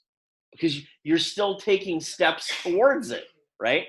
So the idea that I have no idea how God can actually move a mountain, but I'm plugging forward. I don't know how this, rapture thing works out. I don't know how, all these details in Revelation work out. Does that mean I stop? No, I keep moving towards it, right? And as I get closer and closer, and I pray more and more, asking for wisdom, what will he do? He will give it. He promised it to me. But do I have to worry about it today? I only got to take one more step today, okay? So faith isn't a matter of what you believe in your head, but it's your continuing actions in spite of what is seemingly impossible, okay? Yeah. What James means is keep walking, but let him continue to ask while he continues to walk. Lord, I don't know what to do until you tell me. Or, Lord, I'm going to stop here until you show me. Since I'm confused about what to do, I'm just going to wait. Those are not faith things. Waiting for Yah to show up and tap you on the shoulder and point you in the direction. Faith is continuing to act on the promises, instructions that Yah has given you, in spite of the fact that it appears impossible, and even when you have no idea what the next step should be. How did Sir Edmund Hillary make it to the top of Mount Everest? One step at a time. One step at a time, right? So, huh? He's still up He's still up there. He is. No, well, he went up several times. No, that's the first one. He died on the. Was it on the first trip? On the way down On the way, with Tanzing. That's right. No, they didn't. They found him up He's still up there. He's still up there. So when you're standing on the mountain and your legs are on fire, your only decision is I got to put one foot in front of the other. It's my only decision at that point. Okay? That's faith. Just one step. I just got to make it one step. So when Yeshua teaches us to pray, what are we supposed to pray for? Weekly bread, monthly bread, yearly bread? Daily. You only got to make it that one day. I got to make one step forward today, Father. That's all. One step. And I'm showing faith. Doesn't have to be a big step. Okay? So in one sense, it works in a negative way. If I make a step and it's wrong, I believe that Yah is going to correct me. Okay? I'm open to the correction because I know that steps are what Yah wants. He wants me moving towards him. I need to be open-minded and have sensitivity to the Holy Spirit, and that he'll push me back on the path when necessary. I almost hate to use this example, but I will anyway. So we learned this back in the day, your pre-Torah days. See if you remember this. I really am a mean and despicable creature at heart, you know. It's so difficult to really change. Why, look here. Changing from bad to good's as easy as taking your first step. One step in front of the other. You guys know it, right? We learned it as kids, right? But we just don't do it, right? One foot in front of the other. Okay, enough of that. You don't see that in the average synagogue. Okay, so there was a missionary. Her name was Elizabeth Elliot, and she responded. Her husband had passed away, and she responded to the question, "What will you do next?" Right? And she said, "Maybe I'll make breakfast." Why would she say that? Because she's taking it 1 minute at a time. 1 minute, because at that point, when you've lost someone close to you, you can only make it 1 minute at a time, right? Okay. So great wisdom there. Okay, I mean she got it right. Okay, she said I'll make breakfast or do an errand. Okay, and again, that's kind of the way I treated my vacation. It was just like, I don't know what I get there and they give me this giant map of like 8,000 things you can do. And I kind of read through the map. I'm like, that sounds interesting and that sounds interesting and stuff. We'll see how much my hip can take, right?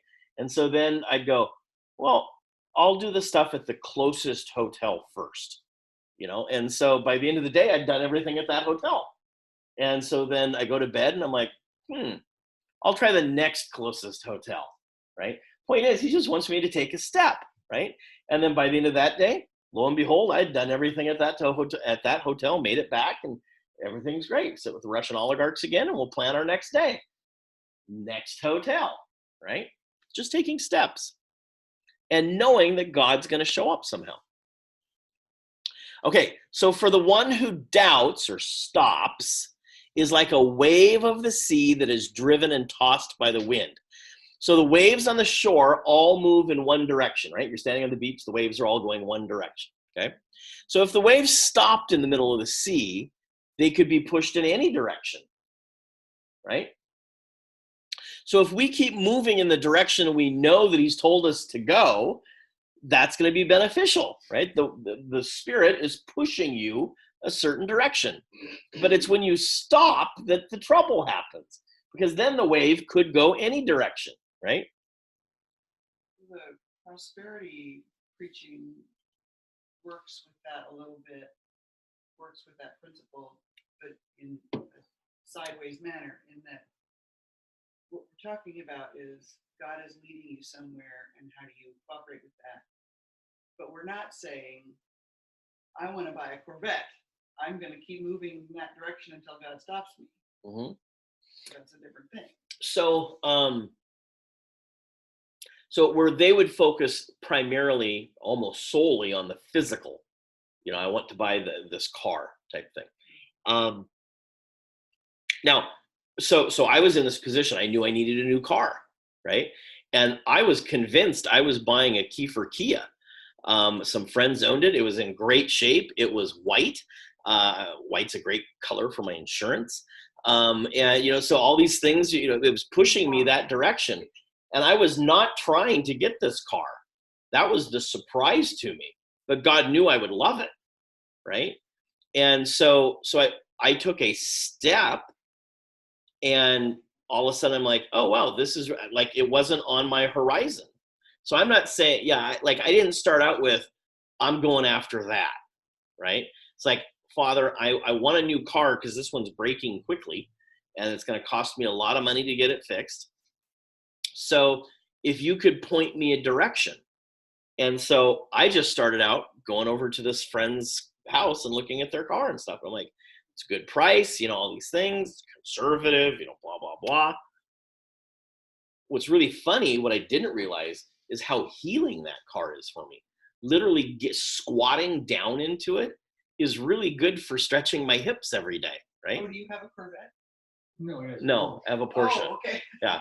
Well, again, it's like I had a BMW when I was young. I loved the ride of it and stuff like this.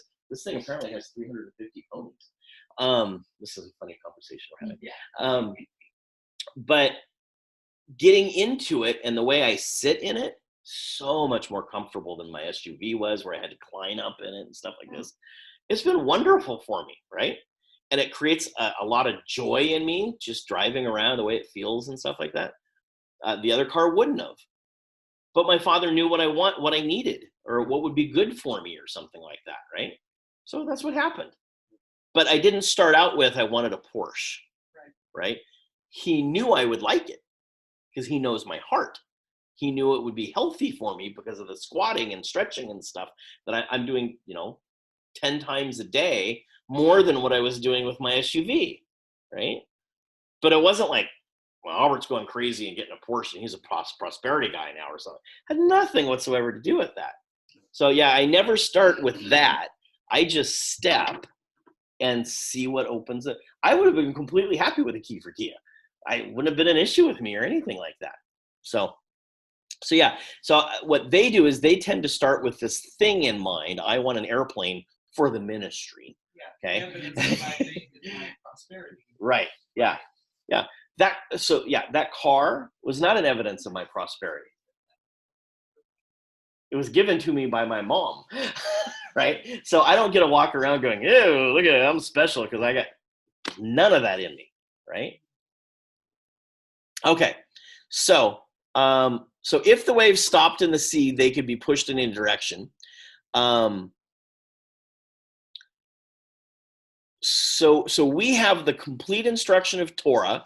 That's a good start. And that is as much as Yeshua needed, or any other man needs, for a lifetime.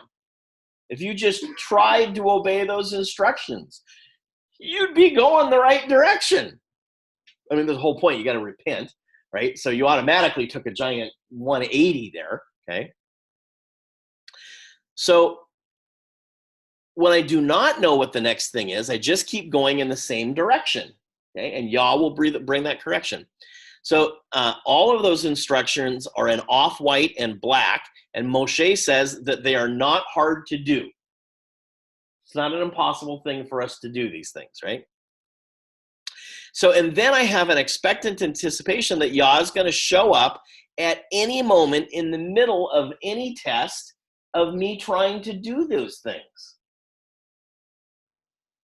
So when I try to make sure I put the correct shoe on every Sabbath on the correct foot and tie the correct one first and things like this, he's going to show up in those things, right? Maybe not, right? Yeah, because those aren't the instructions. And so someone tries to do that. We have books of people who've tried to keep the oral law and they can't do it and they're discouraged by it, right? Y'all never promised to show up in that. That'd be ridiculous, okay? He did say I'd show up in the midst of the commandments. If you take a step of faith into a commandment, yeah, I'll help you out. I'll empower you to do that. Piece of cake. right? I'll overcome this stuff going on inside of you. No big deal. But as soon as I stop, I subject myself to all sorts of battering by all sorts of forces. Okay, so some of us can think back to other people over the years in our group who stopped doing things. How did it turn out for them? Poorly. They have been battered.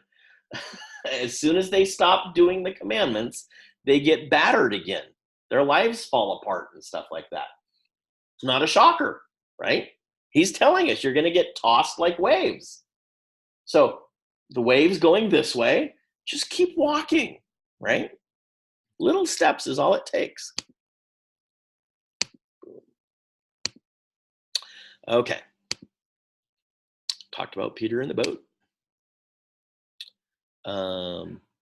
So let me look at Peter in the boat here. So this is Matthew 14:22.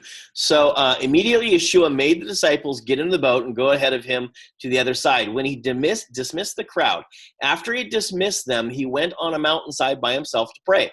Later that night, he was there alone, and the boat was already a considerable distance from the land, buffeted by the waves because the wind was against it. Shortly before dawn, Yeshua went out to them walking on the lake. When the disciples saw him walking on the lake, they were terrified. "It's a ghost," they said, and cried out in fear. But Yeshua immediately said to them, "Take courage, it's I, don't be afraid." "Lord, if it's you," Peter replied, "tell me to come to you on the water." "Come," he said. Then Peter got down out of the boat, walked on the water, and came toward Yeshua.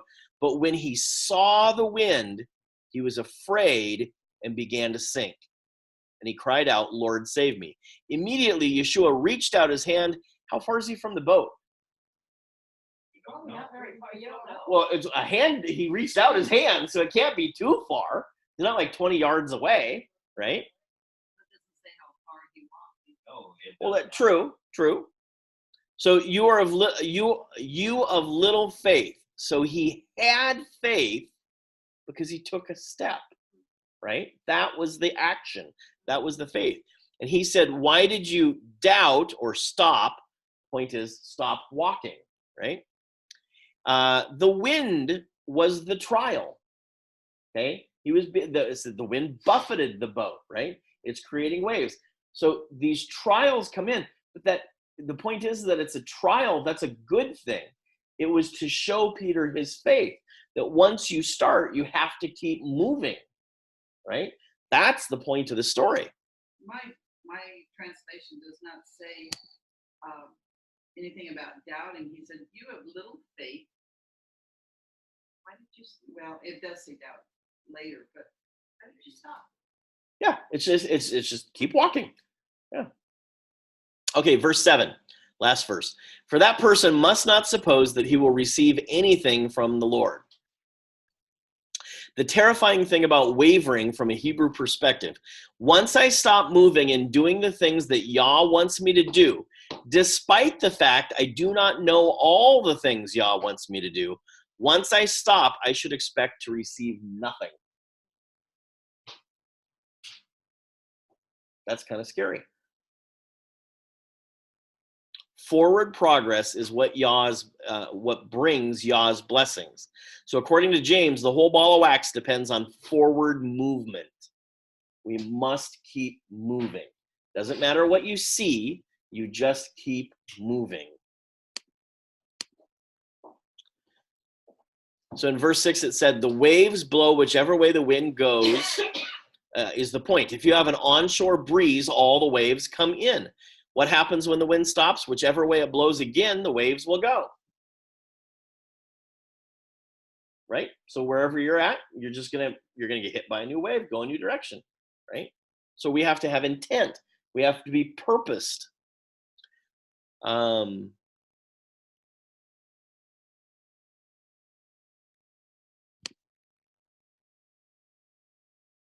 So there are terrible consequences of the Hebrew idea of wavering. The person being tossed cannot expect God's blessing. People watching him would see chaos, and that doesn't represent Yehovah. So if I'm going, well, I'm a Saturday keeper, I'm a Sunday keeper, I wear CCO, I don't wear CCO, I do this, I don't do that. Who knows? I'm a lunar Sabbatarian, I'm a this Sabbatarian, I'm a that. Sabbath starts at 6 o'clock, Sabbath starts at 2 stars. No, it's 3 stars, all over the place. It's just chaos in that person's life. And that isn't a good witness for God. They're supposed to look at us and go, oh, I want to be part of that. Well, why would they want to be part of chaos? So if we're getting tossed about constantly, that doesn't become a great witness for everybody. Oh, I want to be part of that chaos church. They're cool. They do everything different every week. Different gods every week, different, that would make no sense. Okay. People are looking for peace and stability. Correct. And that's, again, like David says in the Psalms, he says, make a table for me in the midst of my enemies. He doesn't say get rid of my enemies. Right. He accepts the fact that trials will come. But he also has expectant anticipation that God's going to show up in that trial. And in the middle of the trial, we're going to sit there and have a meal. More wine, please? I'm not worried about it. It's going to work out just fine. Right? And when people see that, that's appealing to them. All hell broke loose in your life. How did you survive that? My God's bigger than that. Not a problem for him. Just kept obeying the commandments and obeyed God's voice. He told me to keep walking. I did it. Everything's fine. Paul gets thrown in jail. Ho hum, let's sing a song. My God will show up. Just watch.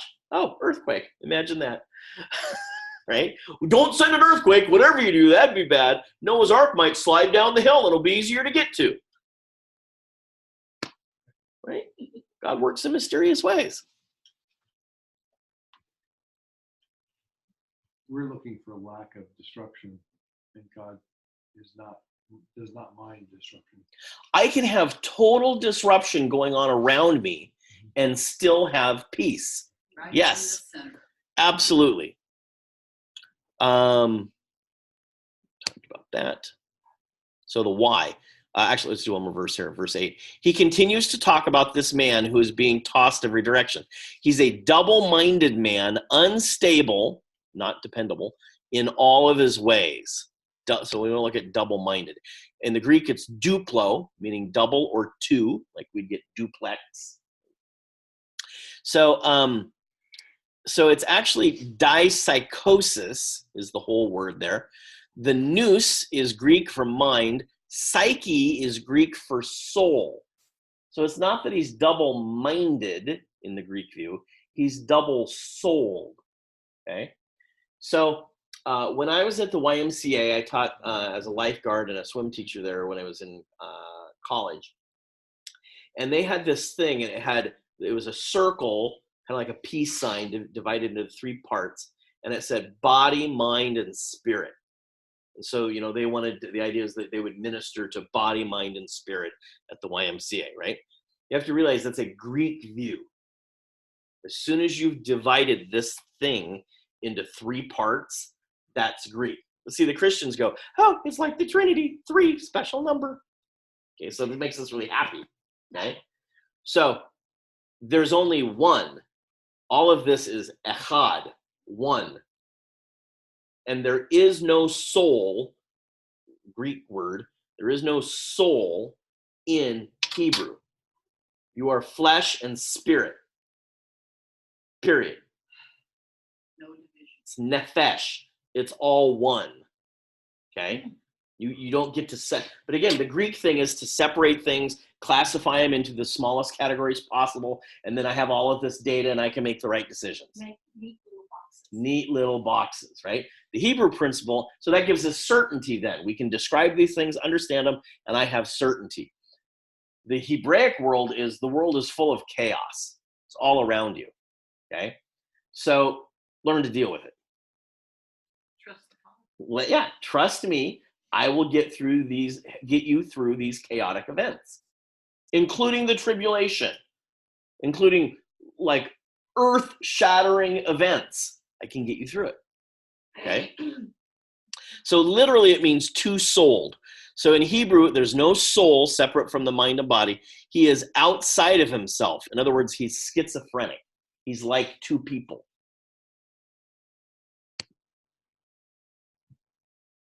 An example. He's not hot, he's not cold.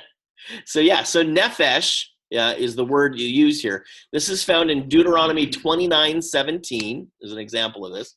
That says, and you have seen their detestable things, their idols of wood and stone, of silver and gold, which were among them. So this is where we find this word double-minded. So he is exhorting the people to recognize the difference between an idol and a living God. So idols don't do anything. They're useless. They're just stones and pieces of wood, right? So an idolater is double-souled. Okay? So they're not capable of doing anything. They don't move forward. They don't follow God's direction, but go any direction the world pushes them. So I'm going through the Coral, one of the hotels in Atlantis, and there's this giant throne, right? You know, I go up there and have this lady take a picture in front. This is like Neptune's throne, right? And what's right in front of Neptune's throne except this giant statue with 4 bulls coming out of it, horns. How'd they get underwater? That's the Apis bull cult. How did the Apis bull cult from Egypt get inside Neptune's throne room here? Like, this is like, I mean, there aren't, you could make the case for sea cows, I guess, but there's no bulls underwater. Why would they put that under here? Well, the Apis bull cult is alive and well, but it's a statue and it's meaningless. It's nothing. It doesn't tell me to go one way or the other direction, right? So the word unstable there means restless, and it makes him waver everywhere because he has no direction. If you're walking, you have a direction. So the idol doesn't tell you what to do. It doesn't interact with you. Hunk of wood. 4 cows on a statue. Meaningless to me, right? So if you don't know which road to take, any road will get you there. So keep in mind that Yaakov here he's the head of the Jerusalem assembly. Does he have a direction in life? Does Yaakov have a direction? What's his direction? How? To the Torah. He's a Torah teacher, right? He's the head. He teaches everybody. He's writing this letter telling everybody, y'all got to get on board here. Follow these instructions. That's the first step in walking, right? So believers in the church today would likely say that they're following Yeshua. Yeshua is their direction in life. Except he's doing other things that they're not doing, right? The Great Commission says he was teaching them to observe all the commandments. That's part of the Great Commission, right? So this is what I do when I worship. This is what I do when I walk. This is what I do when I go on vacation. This is what I do at work. This is what I do on Shabbat. This is the way I eat and drink. All of these things are part of my walk, right? So it's the Torah becomes this code of conduct about life. And if you don't have that whole code of conduct, your path is going to do this, right? And unfortunately, because so many terms have been redefined over the centuries, it now becomes this. With 39,000 denominations doing this. And it's so much easier to do that, right?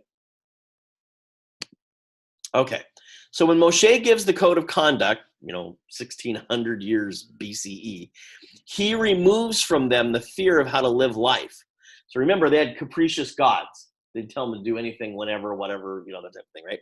So now you get a code of conduct, and this is a blessing in their life. We now know what God expects of us, okay? So, because they just want to know what God wants. If you tell them what God wants, they'll do it. So it's not really that difficult then, as we go down this road, for Kepha's sake, slap on some tzitzit, go to a feast, and rest on Sabbath, and eat the right food. You're like 80% of the way there at that point. This isn't really difficult, right? Just pick one of those things and start, okay? Or maybe James would say in Acts 15, pick 3 of those things and start. It seems to me like when the Israelites are wandering around out in the desert, they never complained about the commandments. It was mainly, you want some different food, you want some water. Mm-hmm. Those were the main 2 complaints. I don't remember them complaining about, I don't want to keep that commandment. I don't remember that. Mm-hmm. So when I flew into Nassau, Sheffield picks me up in his taxi. And I love these guys. They all have British names and stuff. It's lovely. And I'm like, hey, Sheffield. And we start this conversation. And he says, where are you from? And I go, Oregon, state of Oregon. And he goes, oh, no. I've only been in the car a few seconds. What could possibly be wrong, And I go, do you not like Oregonians? And he says, well, I had some in the cab yesterday, and I almost threw them out. Oh, dear. Right? And I'm like, oh, no. and it all became over a fight over the economy.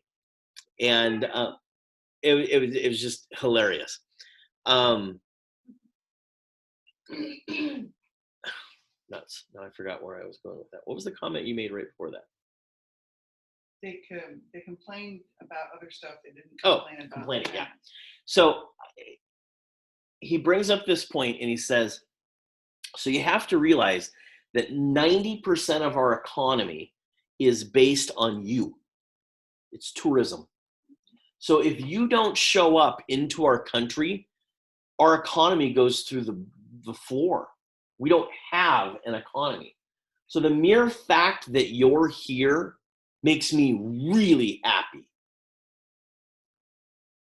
The amount of gratitude that this island had, everywhere I went, they were thrilled to see me because that's building their economy, right? So I come back, as soon as I get back to the States, and I'm running into airport people and stuff, and I'm just like, y'all are not happy. Those people are really happy. I just spent, hundreds of dollars on this airplane ticket. You're not happy about it. And you're treating me poorly while we're at it here, right? But it was so striking to me that they have this ingrained attitude of gratitude in everything that was going on. And I can honestly say over the last week now, I've missed it, okay? Because everybody's, arguing about things, and stuff like that, right? So I think it's very important, this idea of always being thankful. Again, trials come, and it's so easy to think this is a bad thing.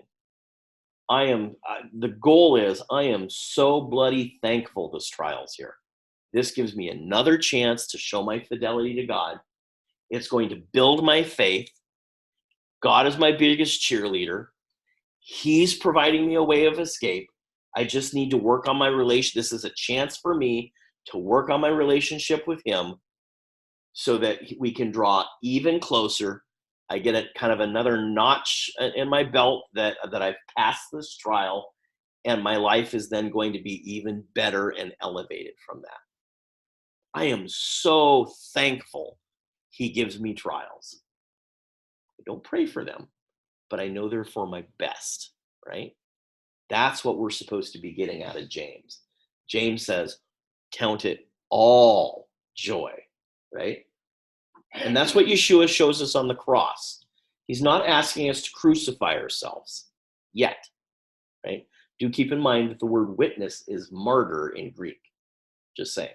Okay, so, but he will prepare those who go down that road for that. Okay, and it will be all joy to them. This is what the apostles' disciples said, is that they counted it joy to suffer for Messiah, right? I think in general, the church isn't there yet. We don't typically think of it as a joyful thing to suffer, right? And what James is telling us, baby, you're right on the right track. This is great. You have no idea what God has for you in this trial. It's going to be amazing. I like the next scripture that says, blessed is the man who perseveres under trial, because when he has stood the test, he will receive the crown of life that God has promised to those who love him. Thank you, God. So he's going to bring there's some good news coming here with this, right? He's going to expand on that. You guys will have to come back next week to find out what it means. Okay. All right. So again, stop hacking my internet account here. Sign me up. So. All right.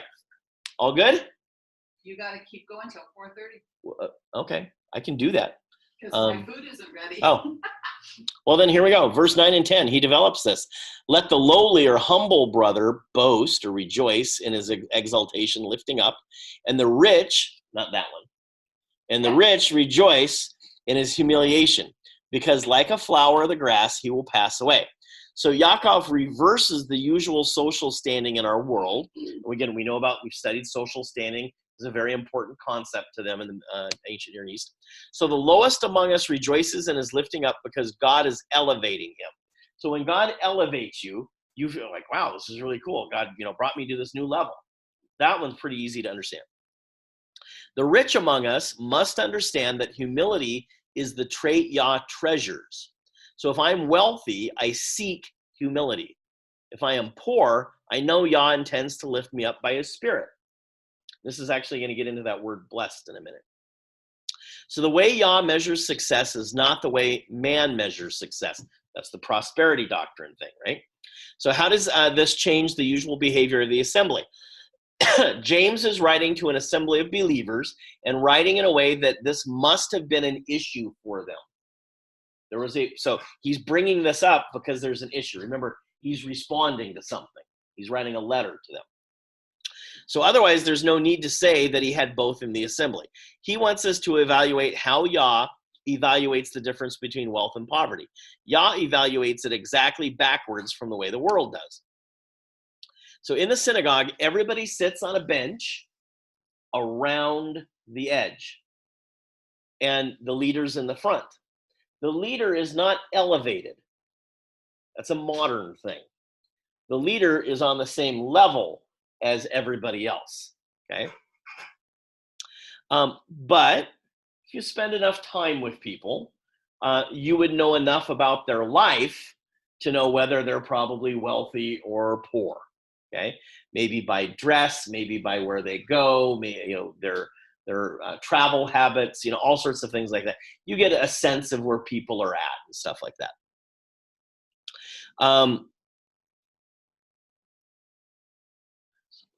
So if the poor do not think less as second-class citizens, if you're poor, do not think you're less or second-class citizens. If you're wealthy, be humble. He's trying to bring that equalization among the assembly.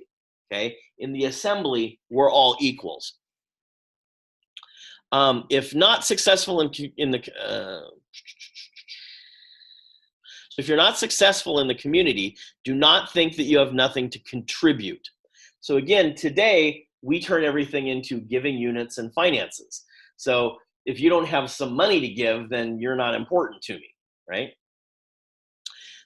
So the poor person needs to be lifted up, and the rich need to bring themselves down, to humble themselves. So he gives us a metaphor. He says, for the sun rises with its scorching heat and withers the grass, its flower falls and its beauty perishes, so also will the rich man fade away in the midst of his pursuits. Yeshua said it this way. Same thing. Yet I tell you, even Solomon, in all of his glory, was not arrayed like one of these. But if God so clothes the grass of the field, which today is alive and tomorrow is thrown into the oven, will he not much more clothe you, O you of little faith, right? Therefore, do not be anxious, saying, what shall we eat, or what shall we drink, or what shall we wear? For the Gentiles seek after all these things. That'd be prosperity doctrine. Okay, and your heavenly Father knows that you need them all. But seek first the kingdom of God and his righteousness. Do the commandments, start your walk. Okay, and all these things will be added to you. Okay, but seek first the kingdom. Start walking in the instructions, right? So both are giving us the same impression. Does James mean that we should not strive for success? No. God realize that God determines who carries the assets burden in the assembly. Okay, that's God's choice, right? God is the author of wisdom. He's also the author of blessings. He knows where every person is at, and if you are obedient to these things, he will pour out the blessings that you need in your life, right? He knows what you will respond to best, okay? So some people get a bigger piece of the load, but the point is it belongs to Yah. This is one of the biggest things, and I shared a little bit about this early on. This is one of the biggest things I had to deal with, and it scared the bejesus out of me when the inheritance showed up. This isn't my money. I mean, like, I own it legally, but I didn't do anything to get this. This belongs to God, and I'm simply a steward of it, right? So now I got more decisions to make in my life. And if I blow these could have eternal consequences. Yeah. So in my mind, this is a burden for me. I'm not to the point where I know I'm supposed to count it all joy, but it's more like scare to me, okay? Because I want to make the right decisions for God, right? Okay. So think about the situation with Nebuchadnezzar, okay? How did Nebuchadnezzar do this? So it's not like he said, by my hand has come into being. Everything has come into being by my hand, is what Nebuchadnezzar says, right? So all that is in your hand will be taken away from you, God says. So in other words, he didn't see himself as a steward. He saw himself, hey, I'm king. I'm God on the planet. Everything is by my hand, right? Yeah. So it wasn't like Nebuchadnezzar. So it wasn't Nebuchadnezzar doing it. It was El using him, right? Okay. So that changes his attitude. He becomes a steward of Yah's assets. Remember, he went and ate grass for a while and stuff like that, and it changed his attitude. 7 years, right? I mean, grass is good, but I don't know if it's that good. So this is, okay, we talked about that. It always amazed me that after 7 years, his kingdom was still there for him. God preserved it, right? Yeah, because most of the time in those civilizations, okay, where's the king? He's gone. Okay, let's. You can change a kingdom pretty quick, right? Yeah, smite the shepherd and the sheep will flee. So yeah. Okay, so this is like my prayer dealing with this inheritance. I'm like, okay, first of all, this is yours, and your expectation is that I'm supposed to grow this somehow. This is, as I see it, your problem. So I'm going to take a step. You need to start showing me wisdom how to deal with this, because I don't want to blow that, right? So your problem. I need wisdom. You promised you'd send it.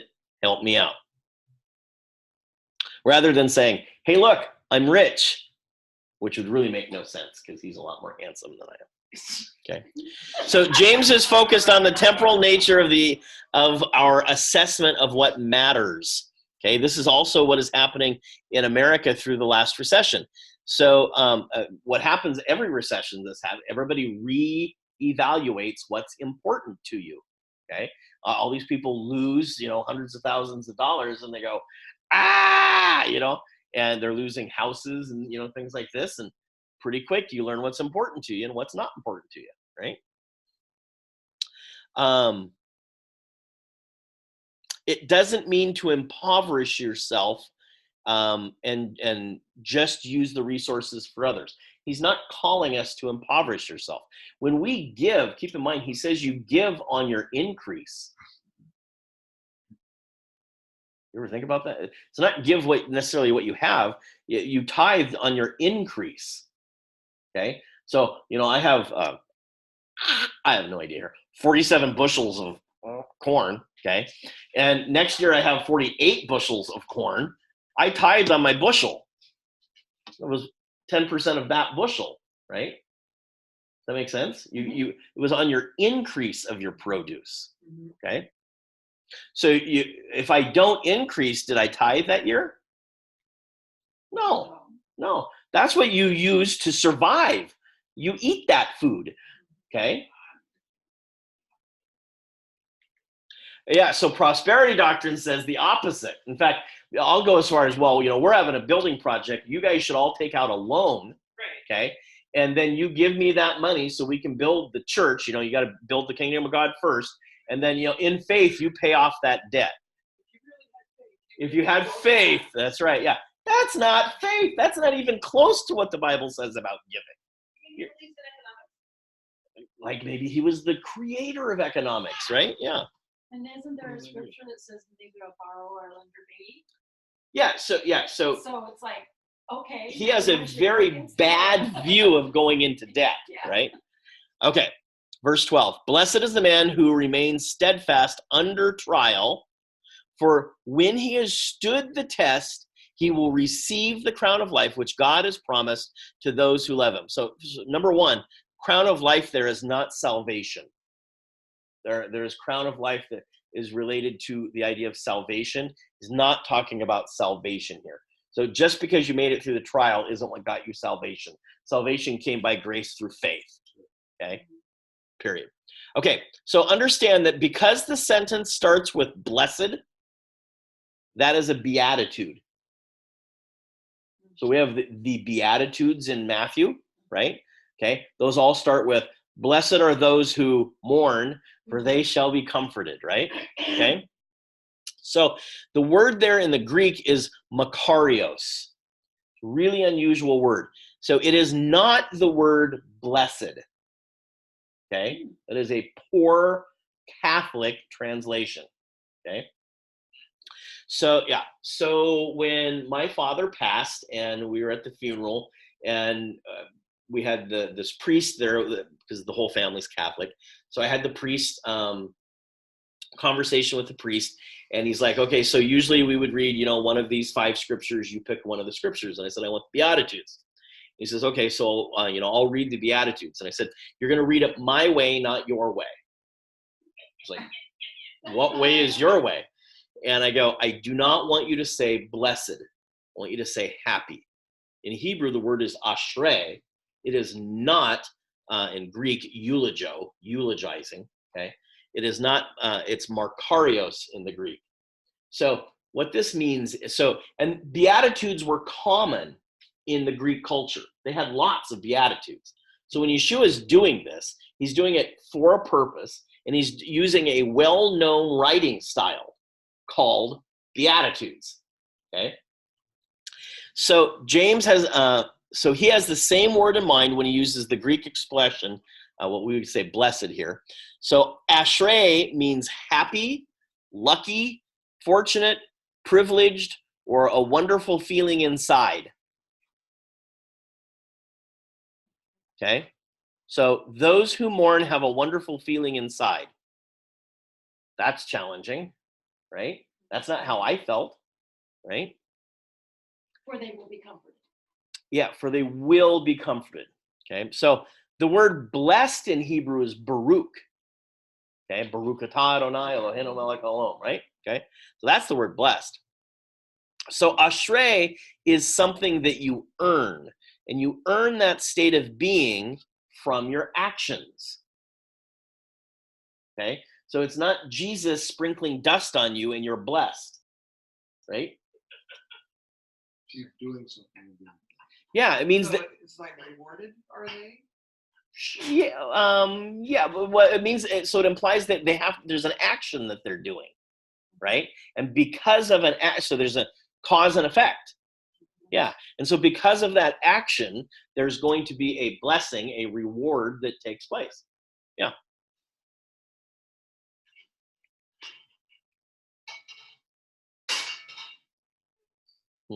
So, get it. So humility becomes a pattern of how I live my life. If I'm living my life in a humble way, there's going to be, you will earn a blessing from that. Okay? So what does the man have to do to get this state of bliss? You have to endure the trial. There's no magic formula. It's through that endurance with expectant expectation that God's going to show up in the midst of that and you're going to make it. So it's not, oh, Yah, give me the ability to endure temptation. The issue is, help me to walk. Help me, what was the phrase? Help me to get up and eat breakfast. Right? Help me to go do an errand today. Just help me to walk today. Right? That's the action. If you do that, then something else occurs. So that man is filled with the state of bliss because he endured the trial. As a result, something else happens. He gets the crown of life. So the crown of life is associated with being approved.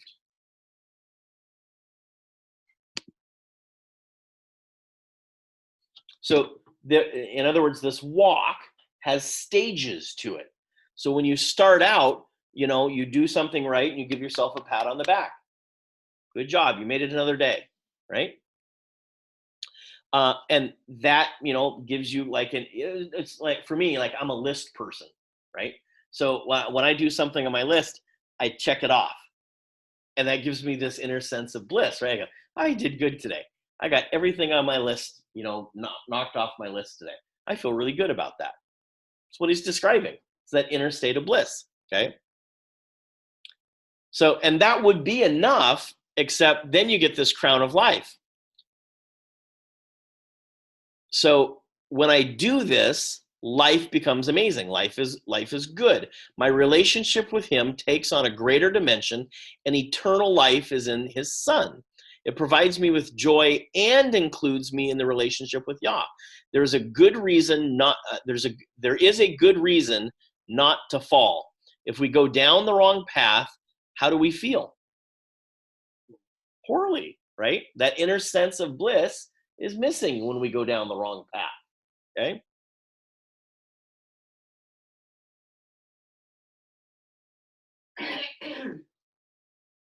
Then we start to feel guilt. We beat ourselves up.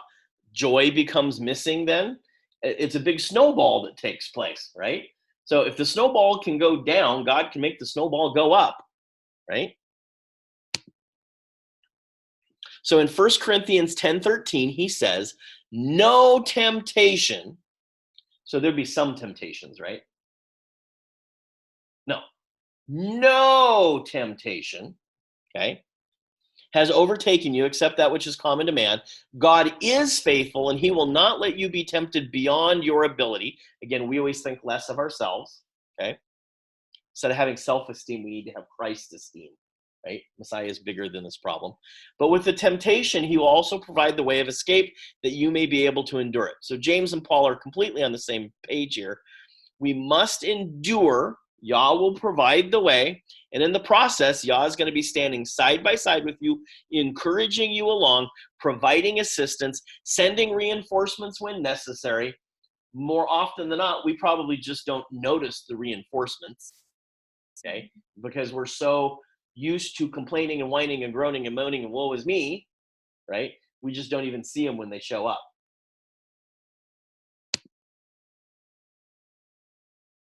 All right, do you find it odd? So how many verses are we in here now? 8? We've made it 8 verses into this?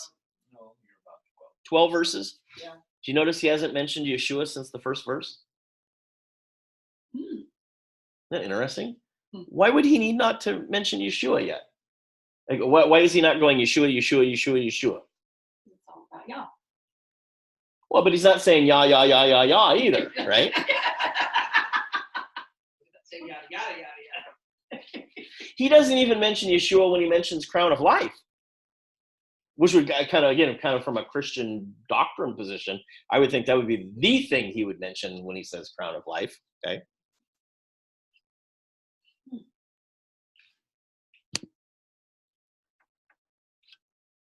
So why talk about everything everyone already assumes is true? Do you notice in the New Testament it doesn't talk a lot about Sabbath?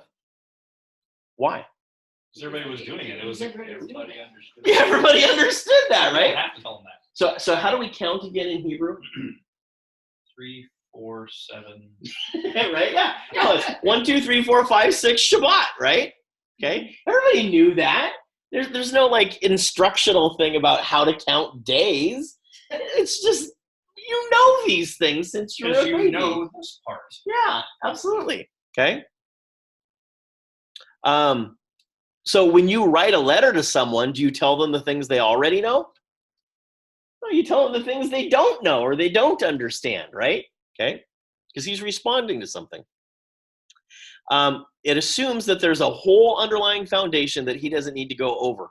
Where Paul's letter to the Romans, he creates 4 chapters of foundation before he starts talking about topics because they don't understand righteousness and sin and struggling with sin and these things, right? So he has to lay this huge foundation for them to have that conversation. They're Gentiles. These guys are believers, right? So he doesn't have to lay the same foundation there.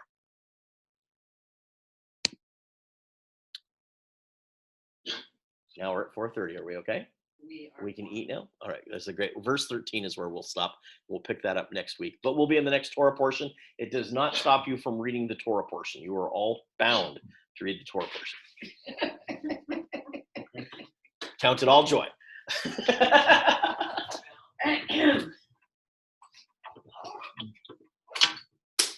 I'd like to just have a list show up in my mailbox every week. Hey, this is the portion for this. Read this? Yeah. Okay.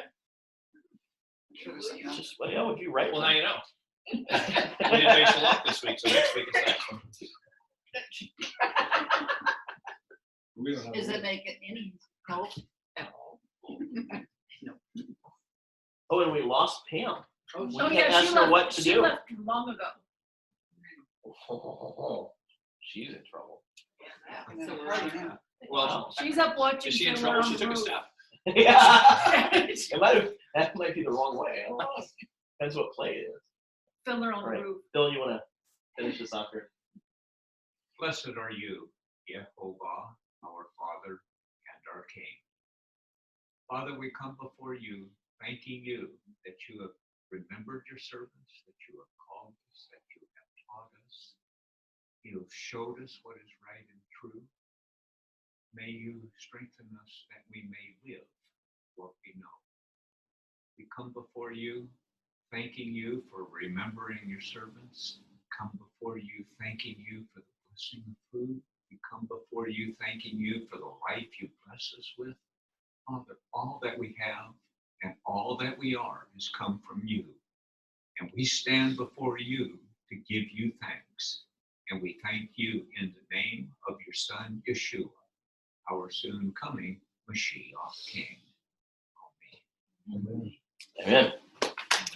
All right. Thanks to everybody online for joining us. We hope you enjoyed it. We'll see you next Sabbath, maybe. I was gonna ask you about that. And and Chris, if you're still there, we can give you more information about that VPN if you want now.